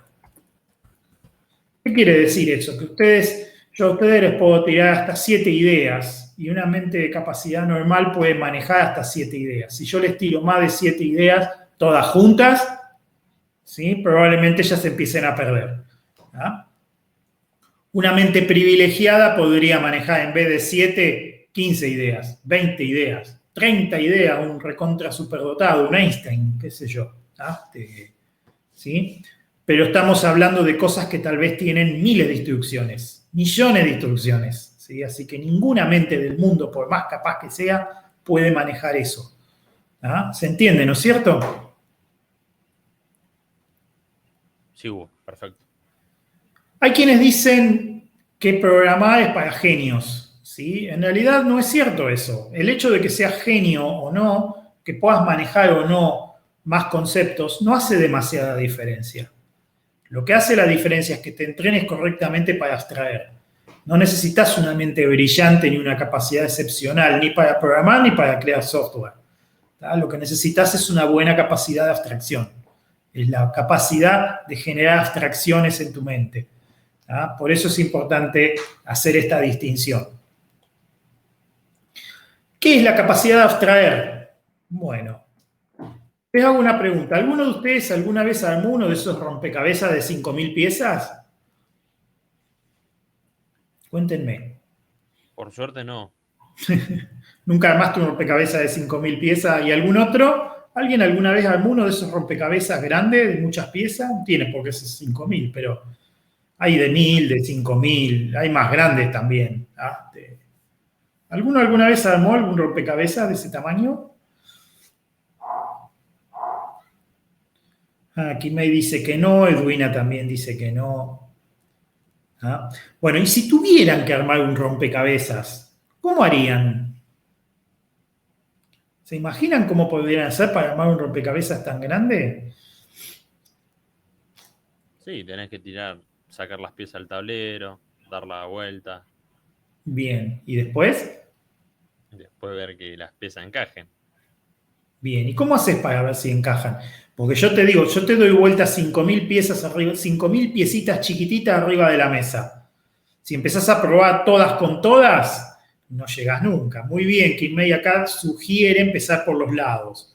Muy bien. ¿Qué es lo que hacemos nosotros enseguida? De alguna manera dividimos las piezas las clasificamos. ¿Sí? Acá Kinmei sugiere separamos los lados de los centros. Muy bien, esa es una forma que funciona bien. ¿Sí? O sea, los bordes son fáciles de distinguir. Vos mirás rápido las piezas y te das cuenta cuáles son los bordes porque están cortadas. ¿Sí? Los centros tienen normalmente curvas en los 4 lados y los bordes tienen un lado que está plano. ¿Está bien? Entonces son fáciles de distinguir. Entonces, muy bien, esa es una estrategia. La otra es agarrar la foto que viene normalmente en la caja, ¿sí? Del rompecabezas terminado, y por los colores identificar los grupos. ¿Está bien? Bueno, a ver, estas piezas que son celestes son del cielo, estas piezas que son verdes son del agua, estas otras piezas que son verdes más oscuros son del bosque, y estas otras piezas marrones son de la montaña. Estas blancas son de la parte más alta de la montaña donde está la nieve. ¿Sí? Esta otra parte es la que tiene los animalitos, ¿sí? Y esta otra parte, ¿sí? O sea, ustedes por los colores de las piezas se dan cuenta más o menos de qué zona del rompecabezas es. Entonces, separamos los bordes primero, como dice Kinmei, y podemos separar en el centro también por color de qué zona es cada pieza. ¿Está bien? ¿Se entiende, no es cierto? Pero llega un momento después de separar y separar y separar, en que empezamos a probar si dos piezas se encajan entre sí. ¿Está bien? Pero no empezamos de cero a probar si piezas se encajan entre sí porque tardaríamos 1000 años en armar rompecabezas, sino que hacemos toda esa clasificación primero. Y una vez que tenemos grupitos, ¿sí? Entonces ahí empezamos a probar si coinciden. ¿Está bien? Esos grupitos, si prestan atención, van a ver que van a tener siempre alrededor de 7 piezas. Si no son 7, son 10. ¿Está bien? O 12. Pero siempre es un grupito de piezas de esa cantidad, porque es lo que la mente puede procesar. Entonces, ustedes ponen esas piezas todas juntas, las ven, y pueden llegarse a dar una idea de cuál va con cuál. Y recién ahí prueban. Y ahí probablemente empiecen a poder armar. Entonces van armando grupitos individuales de piezas, uno por uno. Y después, cuando ya tienen grupos grandes, empiezan a probar los grupos grandes y coinciden entre sí. ¿Está bien? O sea, si los grupos llegan a fusionarse en algún momento, ¿ah? Porque ya alcanzaron las fronteras. Entonces, en algún momento prueban si dos grupos coinciden. ¿Está bien? Y así finalmente terminan armando el rompecabezas entero. Lo que hicieron fue abstraer. Lo que hicieron fue dividir el problema, ¿sí? En problemas más chiquititos. ¿Está bien? Armar un grupito por vez, ¿sí? Y si son varios armando el rompecabezas, se dividen los grupitos y cada uno va intentando un grupito distinto y entonces terminan antes. Pero si no son muchos, si son poquitos o si son ustedes solos, igual lo pueden resolver aunque tarden más tiempo. ¿Está? Este es el gran secreto, ¿sí? De la mente humana. La mente humana es una herramienta poderosísima si se la combina con el poder de abstraer. ¿Sí? O sea, si yo no puedo abstraer, no puedo armar el rompecabezas. Si yo tengo la capacidad de abstraer, puedo armar el rompecabezas. No tengo que ser un genio para armar el rompecabezas. ¿Sí? Simplemente me tengo que entrenar en la capacidad de abstraer. ¿Sí? ¿Saben cómo se entrena el poder de abstracción de la mente? A ver, ¿quién sabe eso? ¿De qué manera se entrena? ¿De qué manera se entrena la mente? Bueno, el lenguaje abstracto y formal, por definición, es la matemática, chicos. ¿Ah? La mente se abstrae usando matemática, o sea, la mente se entrena usando matemática. Eso es lo que explica que en las carreras, ¿sí? Las carreras de ciencias exactas o las carreras de ingeniería, como las que ustedes están haciendo, haya tanta matemática. ¿Ah? La matemática es el entrenamiento para la mente. ¿Sí? Los ejercicios de matemáticas se utilizan para entrenar la mente. ¿Para entrenar qué? Para entrenar la capacidad de abstracción. ¿Sí? Ese es el verdadero sentido que tiene estudiar matemática, que muchas veces no se los explican a ustedes. Los meten a estudiar matemática y ustedes no saben ni para qué están estudiando matemática. Pero en realidad el secreto es ese. ¿sí? La matemática permite entrenar permite entrenar la mente para que pueda abstraer, ¿sí? Y entender un software, por ejemplo, requiere que ustedes tengan capacidad de abstracción en la mente. ¿Ah? Y el software nace en la mente, ¿sí? Ahí es donde nace el software, en la mente de una persona, en la mente de una persona que está entrenada para abstraer, ¿sí? Entonces no se requieren genios, se requiere gente entrenada, no genios, ¿sí? No es distinto aprender a programar que correr una carrera, ¿sí? Puede haber talento natural, pero va más en la voluntad, ¿sí? Y va más en el entrenamiento que en el talento natural, ¿sí? Y esto es importante que lo entiendan. Ustedes no tienen como objetivo aprender a programar ni aprender a hacer software, pero la capacidad de abstraer sí les va a ayudar en su carrera, como en todos lados ayuda, ¿sí? A la capacidad de abstraer. ¿Se entiende, no es cierto? Sí, Hugo. ¿Mm? Bien, muy bien. Perfecto. Entonces, con las abstracciones, con lo que yo puedo resolver mi problema de programar una máquina para que me lleve a Tandil, ¿sí? Entonces, si yo tuviera que programar, por ejemplo, la máquina del auto, yo empezaría a armar rutinas, ¿sí? Que van de lo concreto a lo abstracto. Por ejemplo, yo haría una rutina que es conducir por la calle, ¿sí? Que implica, por ejemplo, apretar el embrague, poner la primera, soltar el embrague, ¿sí? Para que el auto empiece a andar. ¿Ah? Pasar a segunda, si apretar el embrague, poner la segunda, soltar el embrague, ¿sí? Apretar el embrague, poner la tercera, soltar el embrague, llegar hasta los 40 kilómetros por hora, ¿sí? No más, porque en la calle más de eso no hay que ir. ¿Está bien? Entonces, yo a esa rutina, yo después le llamo ir por la calle, desde donde estoy hasta un punto cualquiera, por ejemplo, hasta la esquina. ¿Tá? Una vez que yo la tengo programada, esa rutina, después la uso. Después le digo, una vez que está hecha, yo después a la computadora le puedo decir, bueno, usame esa rutina para ir hasta la esquina. ¿Ah? Y entonces ya es más abstracta la instrucción. Ya no es poner primera, soltar el embrague, ya es ir, andar hasta la esquina. ¿Está bien? ¿Se entiende, no es cierto? Así puedo hacer otra rutina que sea doblar la esquina, puedo hacer otra rutina que sea andar por la ruta, ahí podés ir hasta 120 en quinta o en sexta velocidad, ¿está bien? ¿Está bien? O andar por la avenida, en la avenida podés ir hasta en quinta y a 60 kilómetros por hora, por ejemplo, ¿sí? Son parecidas las rutinas de andar por la calle o andar por la ruta, pero la diferencia es la velocidad a la que vas. Claro, ¿Me entienden, no es cierto? Y después puedo tener otra que sea doblar la esquina, ¿sí? Entonces después, en términos de andar por la calle hasta la esquina, por ejemplo, yo acá estoy en 20 y 63, entonces yo le digo, bueno, de 20 y 63 andá por 63 hasta 18, después andá por 18 hasta 59, andá por 59 hasta 40, hasta 28, ¿sí? Y así, dándole ese tipo de instrucciones, usando la rutina que escribí antes, le puedo decir a la máquina que me saque de Necochea. Entonces yo después tengo una rutina que se llama salir de Necochea, directamente. ¿Sí? Entonces, después puedo decirle, salí de Necochea por la ruta 227, ¿sí? Conducí hasta Lobería por la ruta 227, conducí hasta Napaleofú por la ruta 227, tomá la 226 hasta Tandil. Y se dan cuenta que usando las rutinas que escribí antes, yo puedo llegar realmente a hacer un conjunto de instrucciones que le permiten a la máquina llevarme hasta Tandil. ¿Se entiende, no es cierto? ¿Se entiende lo que explico? Sí. Acá Santiago me dice que sí. Entonces, yo con un conjunto de instrucciones abstractas que mi mente entiende, ¿sí? Y bajando progresivamente el nivel de abstracción para concentrarme en cada rutina específicamente, yo consigo escribir un programa que me lleve hasta Tandil.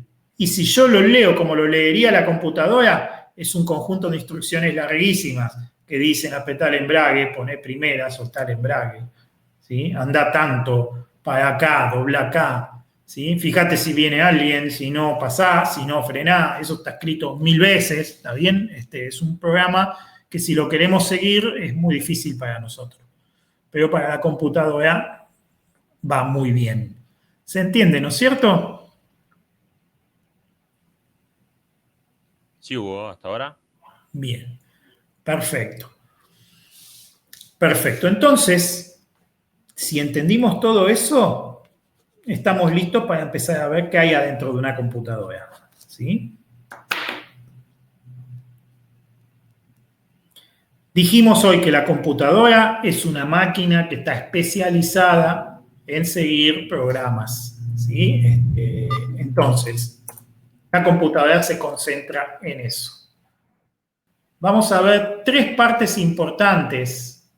¿Sí? Vamos a ver si las puedo dibujar acá.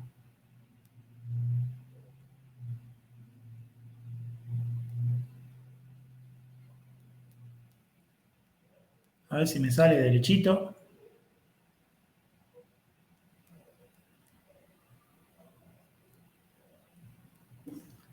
¿Qué tan derechito me salió? A ver.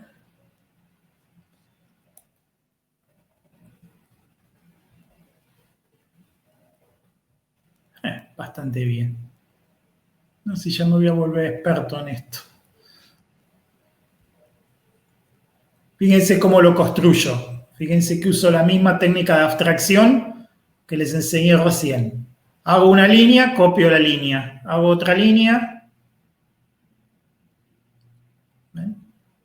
Hago otra línea, copio la otra línea y tengo un cuadrado. ¿Ah? ¿Ven? Esto es abstracción.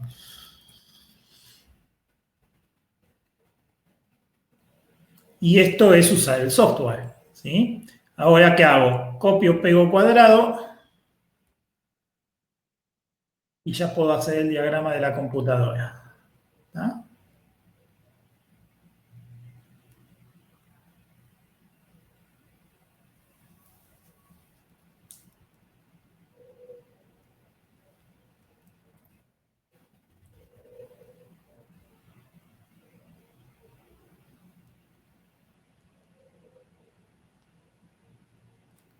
3 componentes tiene importantes la computadora, ¿sí? 3 componentes.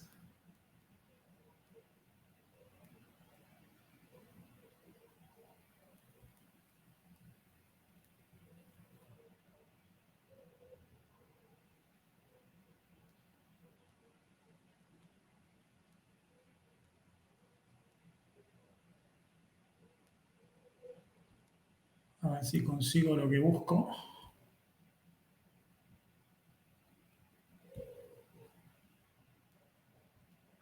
Ahí está.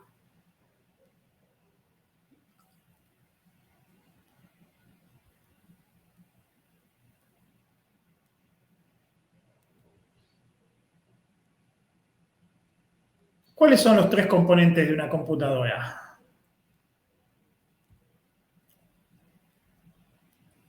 La unidad de procesamiento. Microprocesador. Sí.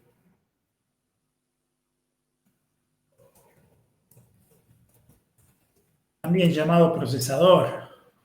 ¿Sí? Esperen que no me... Placa madre. ¿Eh? La placa madre. La placa madre en realidad es la que conecta las cosas. Ahora vamos a hablar un poquito de eso. Por ahora nos movemos más abstracto, más simbólico. ¿Sí? Ah, bien. La unidad central de procesamiento. Vamos a escribirlo mejor porque está feo eso. No me gusta. Unidad central de procesamiento. No me entra en el cuadradito. Me quedó muy chiquito. ¿Cómo resolvemos este problema? Se ve bien igual ahí, Hugo. A lo bestia. Achicando la letra. Y ya está. Miren qué fácil. Ahí se ve bien, ¿no? Sí. Unidad central de procesamiento o procesador. Este es uno de los componentes. Este es el componente que sigue las instrucciones. Este es el componente que es capaz de tomar un dato, ¿sí? Sumarlo, restarlo, moverlo de un lado a otro. ¿Está bien? Procesarlo de alguna manera, ¿sí? Y entregarlo. ¿Está bien? La unidad central de procesamiento es la maquinita que sigue esos pasos, ¿sí? Es una máquina digital, pero los datos tienen que salir de algún lado, ¿sí? Por esa razón, existe un segundo componente que es muy importante, que se llama memoria principal. ¿Ah? Este componente es el que tiene guardada dentro de sí la información que la máquina necesita para funcionar. Tanto el programa como los datos están guardados en la memoria principal. ¿Está bien? El procesador accede directamente a la memoria principal. ¿Sí? Y después tenemos el sistema de periféricos.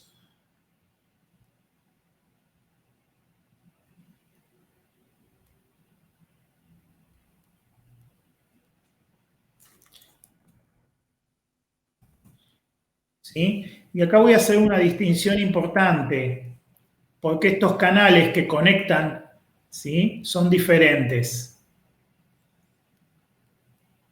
El canal que conecta la unidad central de procesamiento con la memoria principal, y vamos a cambiar el color, lo vamos a poner en rojo, ¿sí? Este canal que está acá,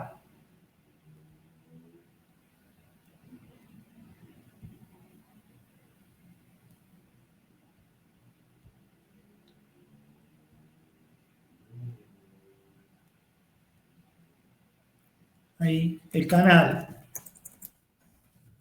que conecta la CPU, unidad central de procesamiento, Central Processing Unit en inglés, ¿sí? ¿Ah? La CPU con la memoria principal se llama bus interno y es muy rápido, ¿sí? Anda a la misma velocidad que la memoria y la CPU, ¿sí? Por otra parte,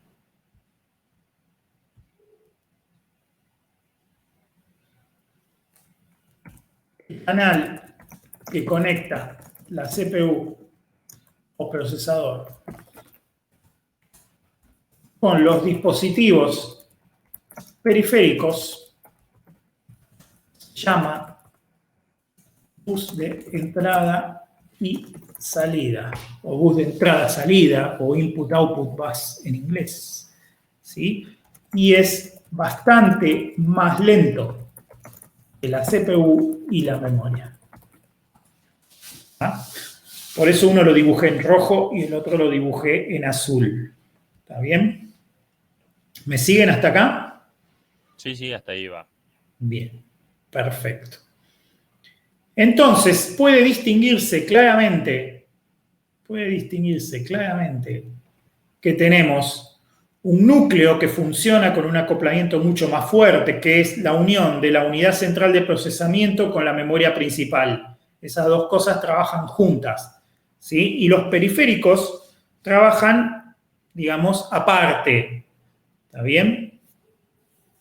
¿Se entiende, no es cierto? Sí, Hugo. Bien.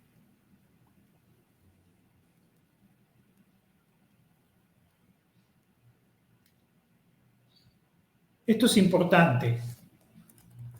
La memoria principal tiene que ir a la misma velocidad que la CPU y el bus interno tiene que soportarlo. ¿Ah? Por esa razón, la tecnología de estas memorias las hace caras y históricamente volátiles. ¿Sí? Volátil, lo conoce esto, volátil quiere decir que al cortarle la energía se borra. ¿Ah? La memoria principal tiene esa característica históricamente. ¿Por qué? Porque lo más importante de la memoria principal es que sea rápida, que vaya a la misma velocidad que la CPU.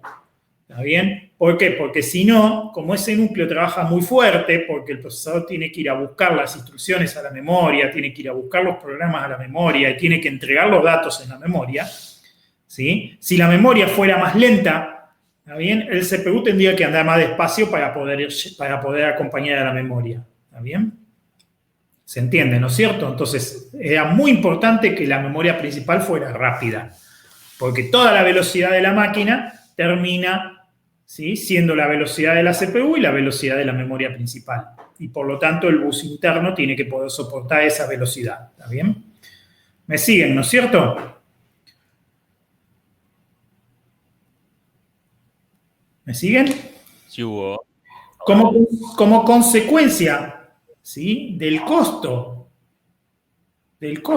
o sea, como precio, ¿sí?, tecnológico que se tuvo que pagar para lograr esta velocidad, se renunció a otras cosas. Por ejemplo, primero, que es económicamente cara la memoria, ¿sí? Segundo, que la tecnología con la que está hecha hace que sea volátil. Son memorias de estado sólido, ¿sí?, que guardan información mediante estados eléctricos. Cuando yo le corto la electricidad a la memoria se borra, ¿sí?, y la máquina deja de... o sea, todo lo que estaba contenido en la memoria principal se borra, se desaparece, ¿no?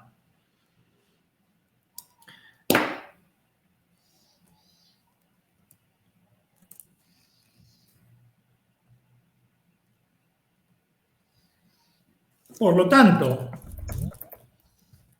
para guardar información que sobreviva al apagado de la máquina, se necesita otra memoria, que normalmente se conecta a la máquina como un periférico. ¿Sí? Esta memoria se llama memoria secundaria y trabaja históricamente bastante más despacio que la memoria principal. Pero tiene la ventaja de ser más económica y no volátil. Usa tecnologías que permiten que yo pueda cortarle la energía a estas memorias y, sin embargo, estas memorias no se borran, ¿sí? Un disco rígido, por ejemplo, guarda la información mediante magnetización y la magnetización queda en el material hasta que algo la cambie. Con lo cual, si yo corto la energía del disco rígido, el disco rígido no se borra. El disco rígido queda con todos los datos guardados hasta tanto alguien le escriba otra cosa nueva arriba, que es lo que me preguntaban hoy. Hoy justo Edwina fue que me preguntó sobre el tema del borrado de los datos, ¿sí? Como es una memoria persistente, es una memoria no volátil, ¿sí?, hasta que yo no le escriba otra cosa arriba, no se va a borrar. ¿Está bien? ¿Por qué? Porque justamente es lo que espero de esa memoria. Yo no quiero que se pierdan los datos. ¿Se entiende, no es cierto? ¿Me siguen, no?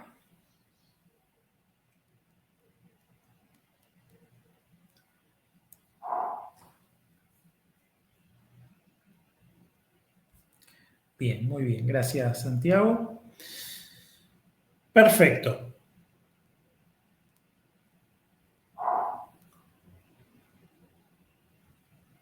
¿Qué tenemos que recordar entonces? ¿Sí?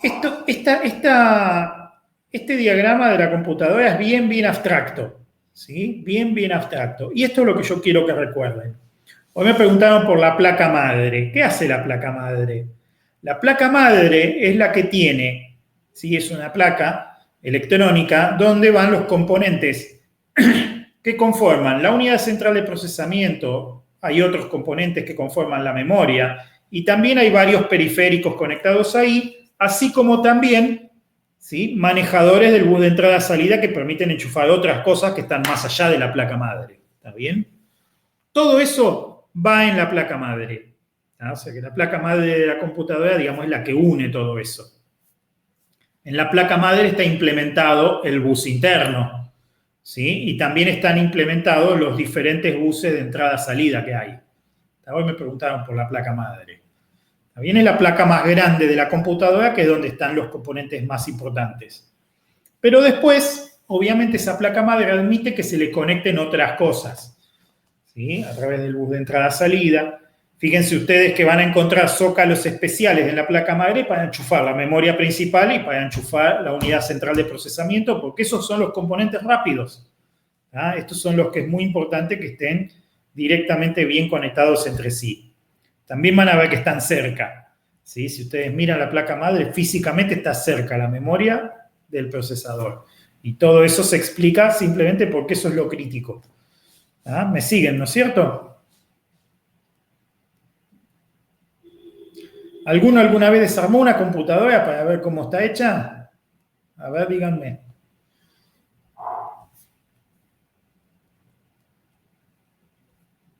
No, acá Kimei me dice que no. Está bien, no les voy a pedir que lo hagan, no se pongan a desarmar computadoras, ¿sí? Pero hoy me preguntaron por la placa madre y bueno, supongo que alguno de ustedes habrá visto una computadora desarmada alguna vez, ¿sí? Bien, muy bien. No hay problema, no necesito que lo hagan tampoco. Lo importante que quiero que recuerden es que estos son los tres componentes importantes. ¿Sí? O sea, tenemos la unidad central de procesamiento, la memoria principal y los periféricos. Bueno, lo que vamos a estudiar ahora es cómo puede una máquina hacer operaciones simples. ¿Sí? Esto también quiero que lo vean, quiero que tomen contacto con esto.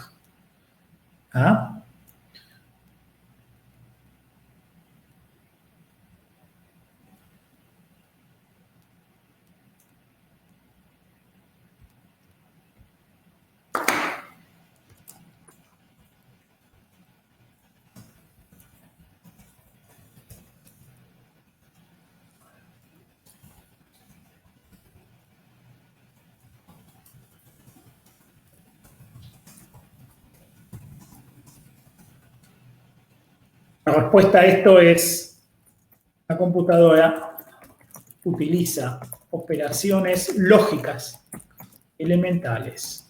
Y yo les había dicho la otra vez que el transistor es un componente elemental electrónico que permite regular el paso de la corriente. O sea, mediante una regulación eléctrica yo le puedo decir si quiero que la corriente pase o no quiero que pase. ¿Sí? Entonces vamos a ver un ejemplito ahora. ¿Sí? Quiero que vean este ejemplo que es importante. Vamos a ver las operaciones lógicas más simples. ¿Sí? Y ustedes me van a decir si las han visto alguna vez o no.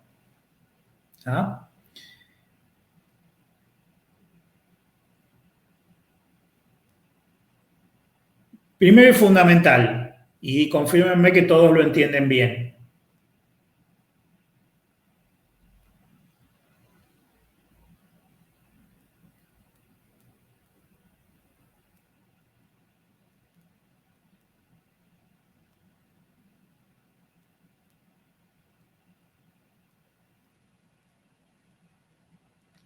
Alguno lo habrá visto, otro no, por eso yo quiero saber si lo entienden.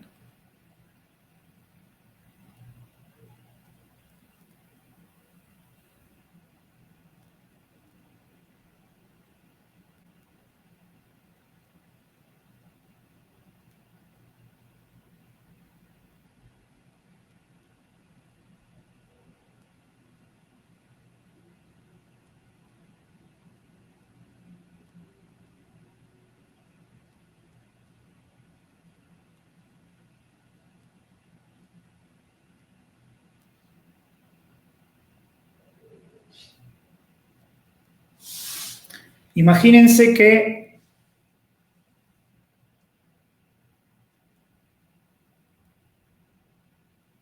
esto que está acá no me va a salir, Pero ustedes tienen que usar su imaginación, ¿eh? Es importante que usen su imaginación.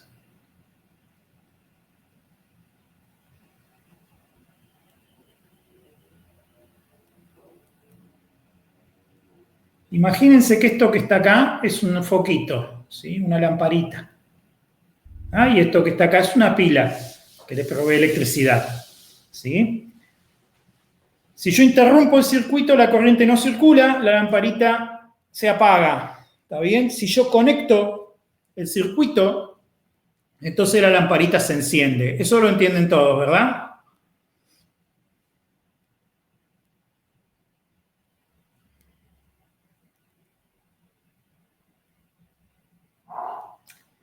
¿Me siguen, chicos? Es muy simple, es un circuito muy sencillo, ¿sí? Acá lo entienden, me dicen que lo entienden. Perfecto.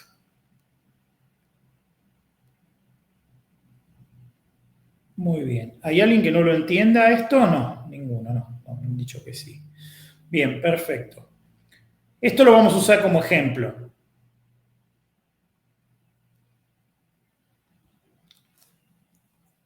¿Sí?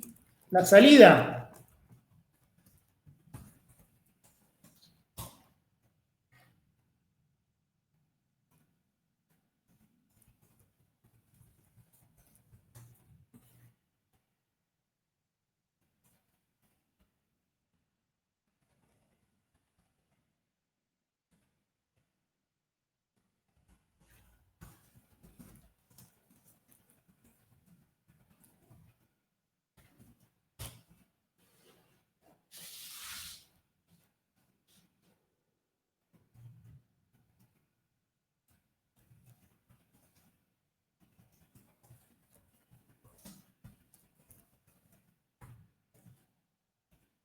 ¿Sí?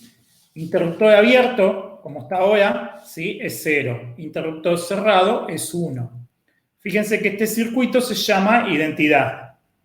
¿Está bien? Este circuito, que es el más sencillo de todos, se llama identidad. ¿Sí? ¿Qué dice la identidad? Si la entrada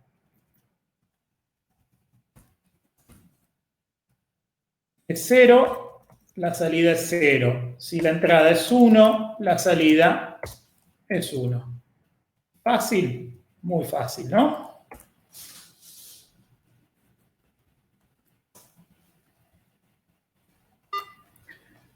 ¿Me siguen?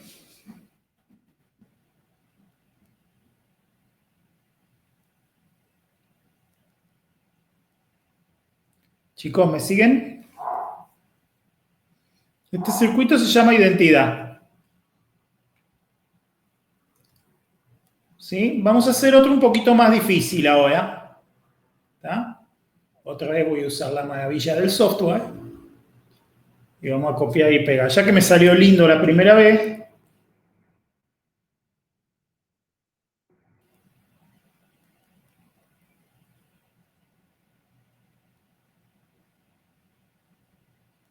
la diferencia es que yo ahora voy a hacer trampa acá.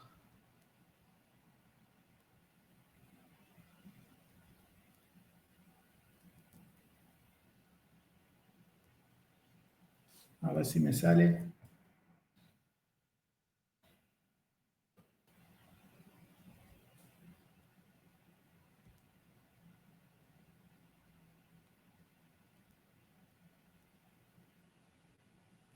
Lo que voy a usar es un interruptor que funciona al revés.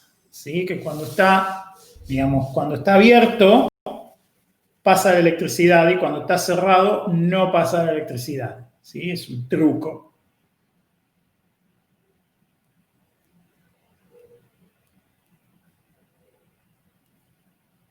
Es un truco que es muy útil.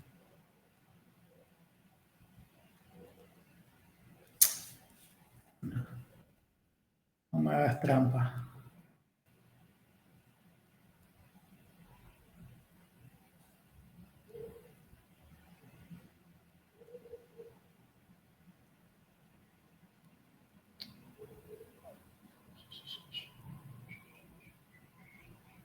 Ahí está.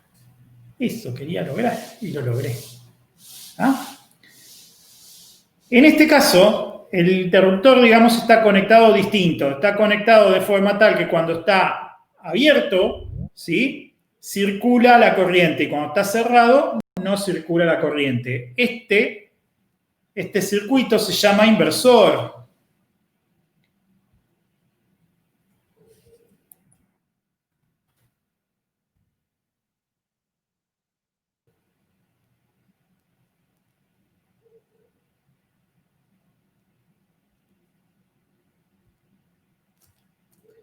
Este se llama inversor. Si la entrada está en 0, la salida está en 1. Si la entrada está en 1, la salida está en 0. ¿Me siguen?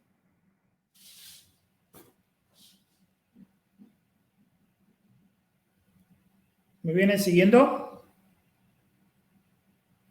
Bien, acá me dicen que sí. Bueno, muy bien, gracias. Perfecto. Ahora lo vamos a complicar un poquito más.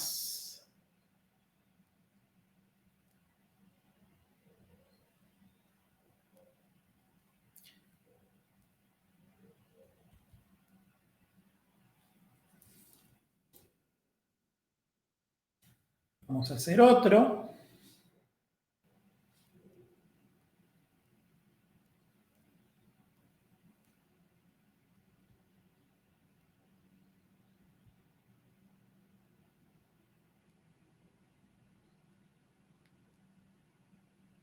Un poquitito más largo.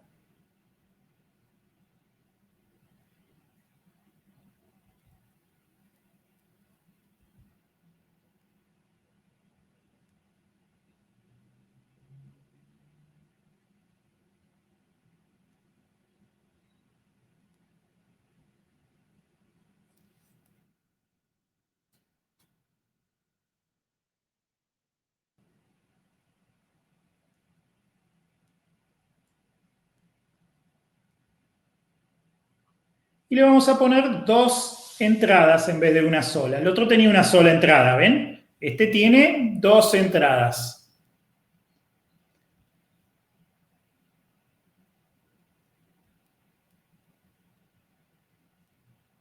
Y ahora me dicen ustedes qué pasa acá.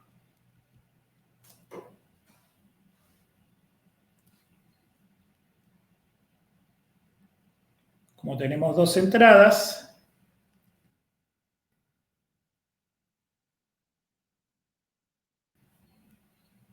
tenemos 4 posibilidades.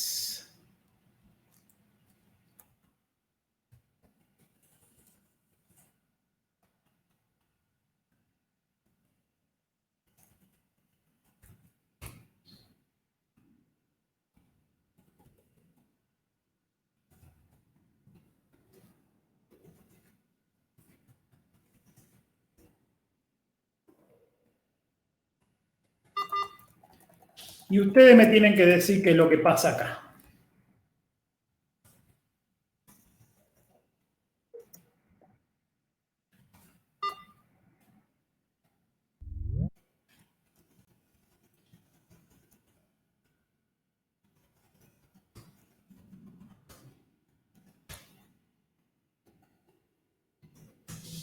Pregunta, ¿cuándo se enciende la lamparita?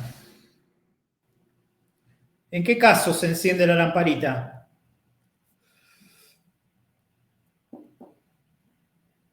A ver quién se da cuenta.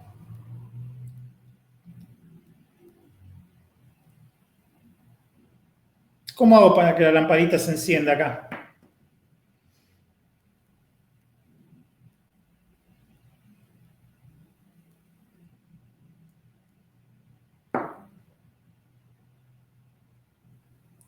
Recuerden que cuando los 2 interruptores están... Sí, yo te diría que la lamparita se enciende cuando los 2 interruptores están cerrados. Muy bien, exactamente. Si interruptor cerrado, ¿está bien? El interruptor cuando está bajo, ¿sí? El circuito está unido. En ese caso, ¿sí?, la lamparita se enciende. Solamente cuando los 2 están cerrados. ¿Está bien? Cuando los 2 están abiertos, ¿sí? Cuando los dos interruptores están cortando el circuito, o cuando uno de los dos, cualquiera, estés cortando el circuito, la lamparita no se enciende. ¿Se entiende, no es cierto?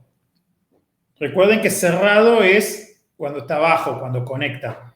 Acá, en el ejemplo mío, en todos mis dibujos los interruptores están abiertos, ¿sí? En particular este es complicado porque el inversor lleva otro cable acá, que es el que en realidad está abierto, ¿sí? Es un interruptor doble este, que por ahí confunde un poquito, ¿sí? Esto lleva otro cable acá que no está conectado a ningún lado, ¿está? ¿Está bien? ¿Sí? Por eso confunde por ahí un poquito. Pero estos interruptores están abiertos, están cortados, ¿sí? Están en cero, vamos a decir. Lo que está dibujado acá es el cero. ¿Está bien? Y el único estado en el que la lamparita se va a encender es en el estado en el que están los dos interruptores cerrados, ¿sí? ¿Se entiende, no es cierto? Confírmenme que están entendiendo, por favor, porque si no, no puedo seguir. ¿Se entiende? ¿O no se entiende? Acá Santiago me dice que sí, los demás. ¿Entienden? Bien, muy bien. Les tomo la palabra que me entendieron, porque es bueno que pregunten si no entienden. Muy bien, entonces, la lamparita acá no se va a encender, acá no se va a encender, acá no se va a encender, pero acá sí se va a encender. ¿Sí? Esta operación se llama I, ¿sí? O AND en inglés. ¿Ah? ¿Está bien? ¿Por qué se llama así? Se llama así porque los dos interruptores tienen que estar cerrados, o sea, los dos tienen que estar en uno para que la lamparita se encienda. ¿Ah? ¿Está bien? ¿Me siguen? Vamos a hacer otro dibujito ahora.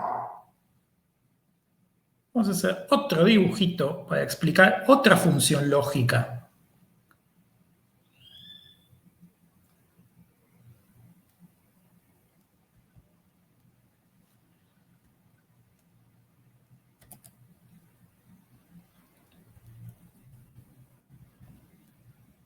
Y ustedes me van a decir cuál es la diferencia.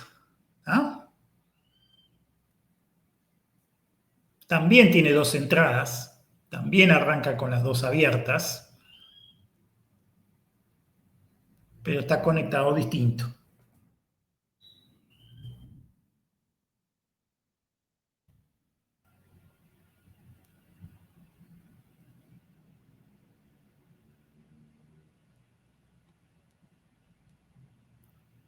Este va así.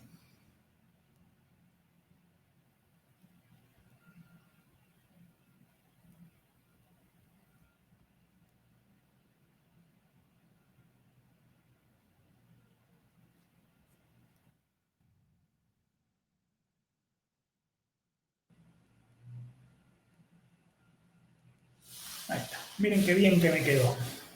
¿Sí? Esta es una conexión distinta y que trabaja diferente. ¿Cómo tienen que estar acá los interruptores para que la lamparita se encienda? Díganme ustedes.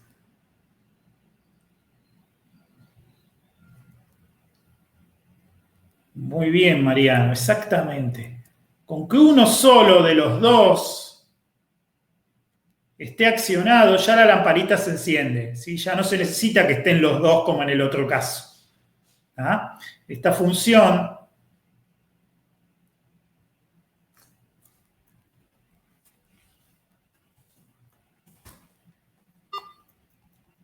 ¿sí?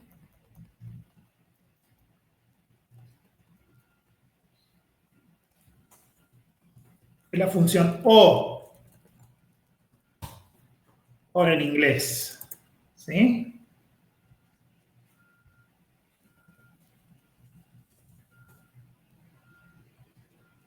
¿Ah?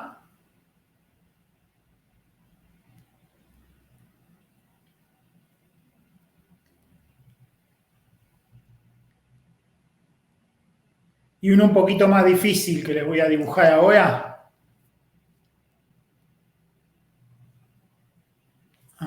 puedo dibujar.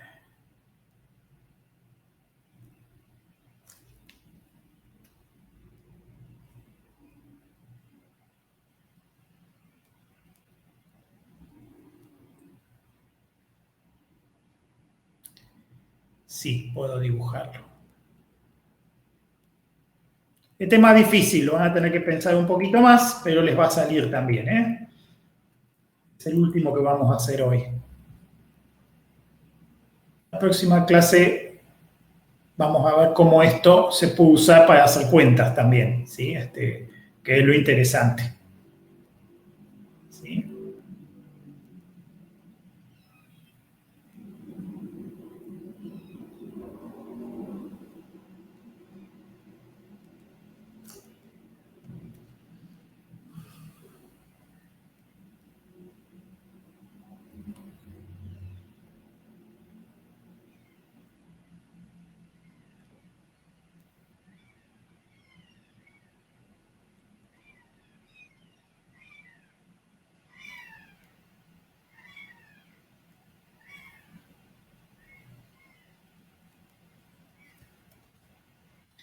Es un poquitito más difícil, ¿eh? Pero al que me adivina cómo funciona, le subo la nota en el examen, ¿eh?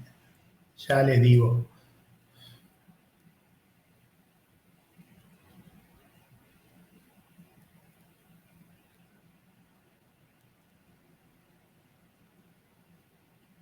Le voy a cambiar el color para que se vea, porque por ahí no lo ven, si no.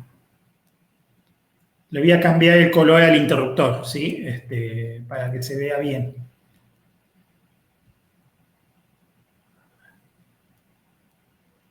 Vamos a poner en azul, ¿sí?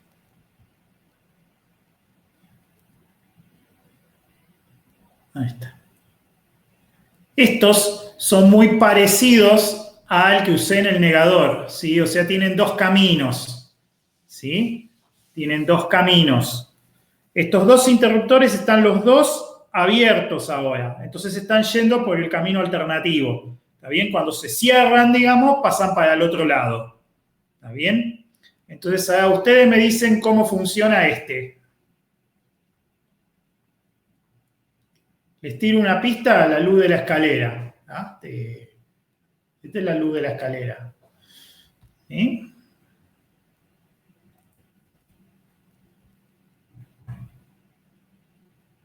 A ver quién se da cuenta cómo funciona este. Es un poquito más difícil este.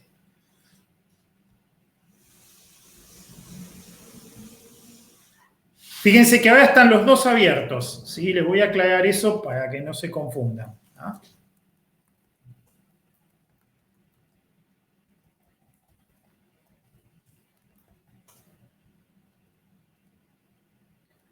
Bien, Santiago, ahí vamos, pues ahí es, sí.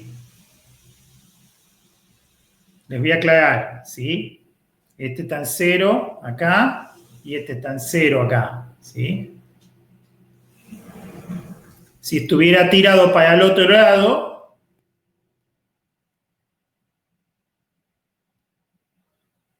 uno y 1. ¿Ah? Es como la luz de la escalera, ¿sí? ¿Cuál es el efecto que produce?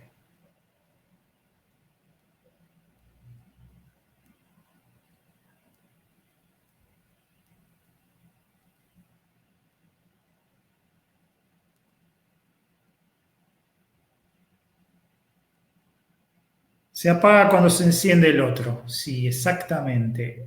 Muy bien. Cada vez que yo puedo encender o apagar de cualquiera de los dos. Si está encendido, paso a estar apagado. Y si está apagado, paso a estar encendido.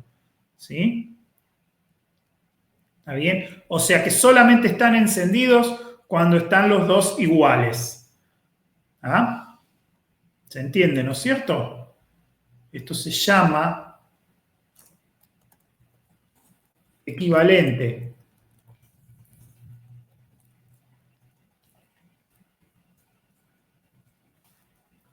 Y efectivamente se encienden cuando están las dos iguales y se apaga cuando están las dos distintas.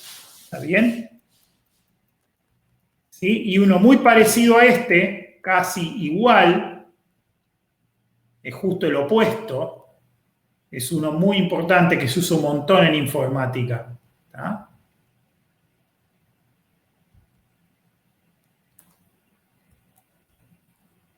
Es casi lo mismo,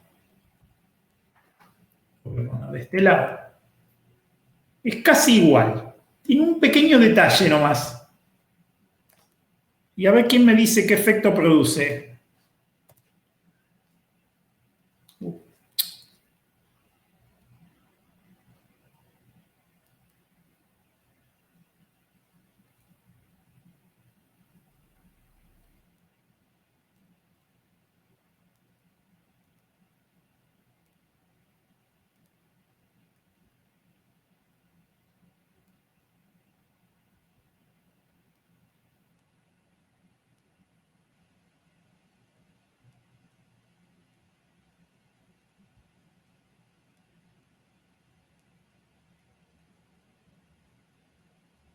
A ver quién me dice qué efecto produce esto. Esperen que lo termino. Ahí. Y ahí.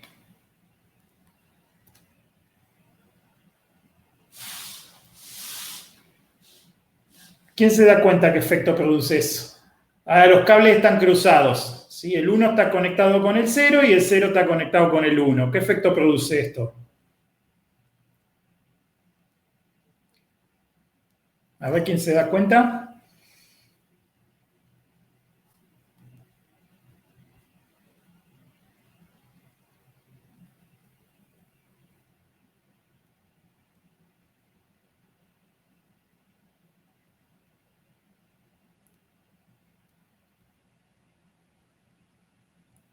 Tiene que estar cruzado. Cuando uno está encendido y el otro está, cuando uno está abierto y el otro está cerrado, se enciende la luz. Cuando los dos están abiertos o los dos están cerrados, la luz se apaga. ¿Sí? Es justo el inverso del otro. ¿Ah? Cuando los dos están para el mismo lado, ¿sí? Cuando los dos están para el mismo lado, la luz se apaga. Cuando los dos están uno para un lado y el otro para el otro, la luz se enciende. ¿Sí? Esto se llama o exclusivo.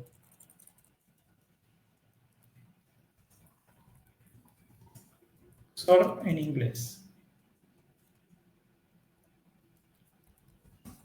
Esta función es muy importante, la vamos a ver en la próxima clase, ¿sí? Porque es muy importante. ¿Ah? Se usa un montón esta función, ¿sí? Por eso se las quería mostrar. Bien, estas son las más importantes. ¿Tá? El equivalente, la identidad, el inversor, el I, el O, el equivalente y el O exclusivo. ¿Sí? ¿Las entendieron bien, chicos? Confírmenme que se entendió bien la idea. Igual tienen una semana para pensárselo ahora, la clase que viene lo arrancamos de vuelta. ¿Sí? Perfecto. Bueno, pues hoy vamos a dejar acá, ¿sí? Ya es mucho para una clase. ¿Sí? Avanzamos muchísimo. La clase que viene les voy a mostrar cómo con estas operaciones se pueden hacer cuentas también. ¿Sí? Y después de eso ya vamos a empezar a hablar un poquito de software. ¿Sí? Pues ahora esto es hardware, después vamos a ver algo de software también. ¿Ah? Bien, ¿a alguien le quedó alguna duda o alguna pregunta?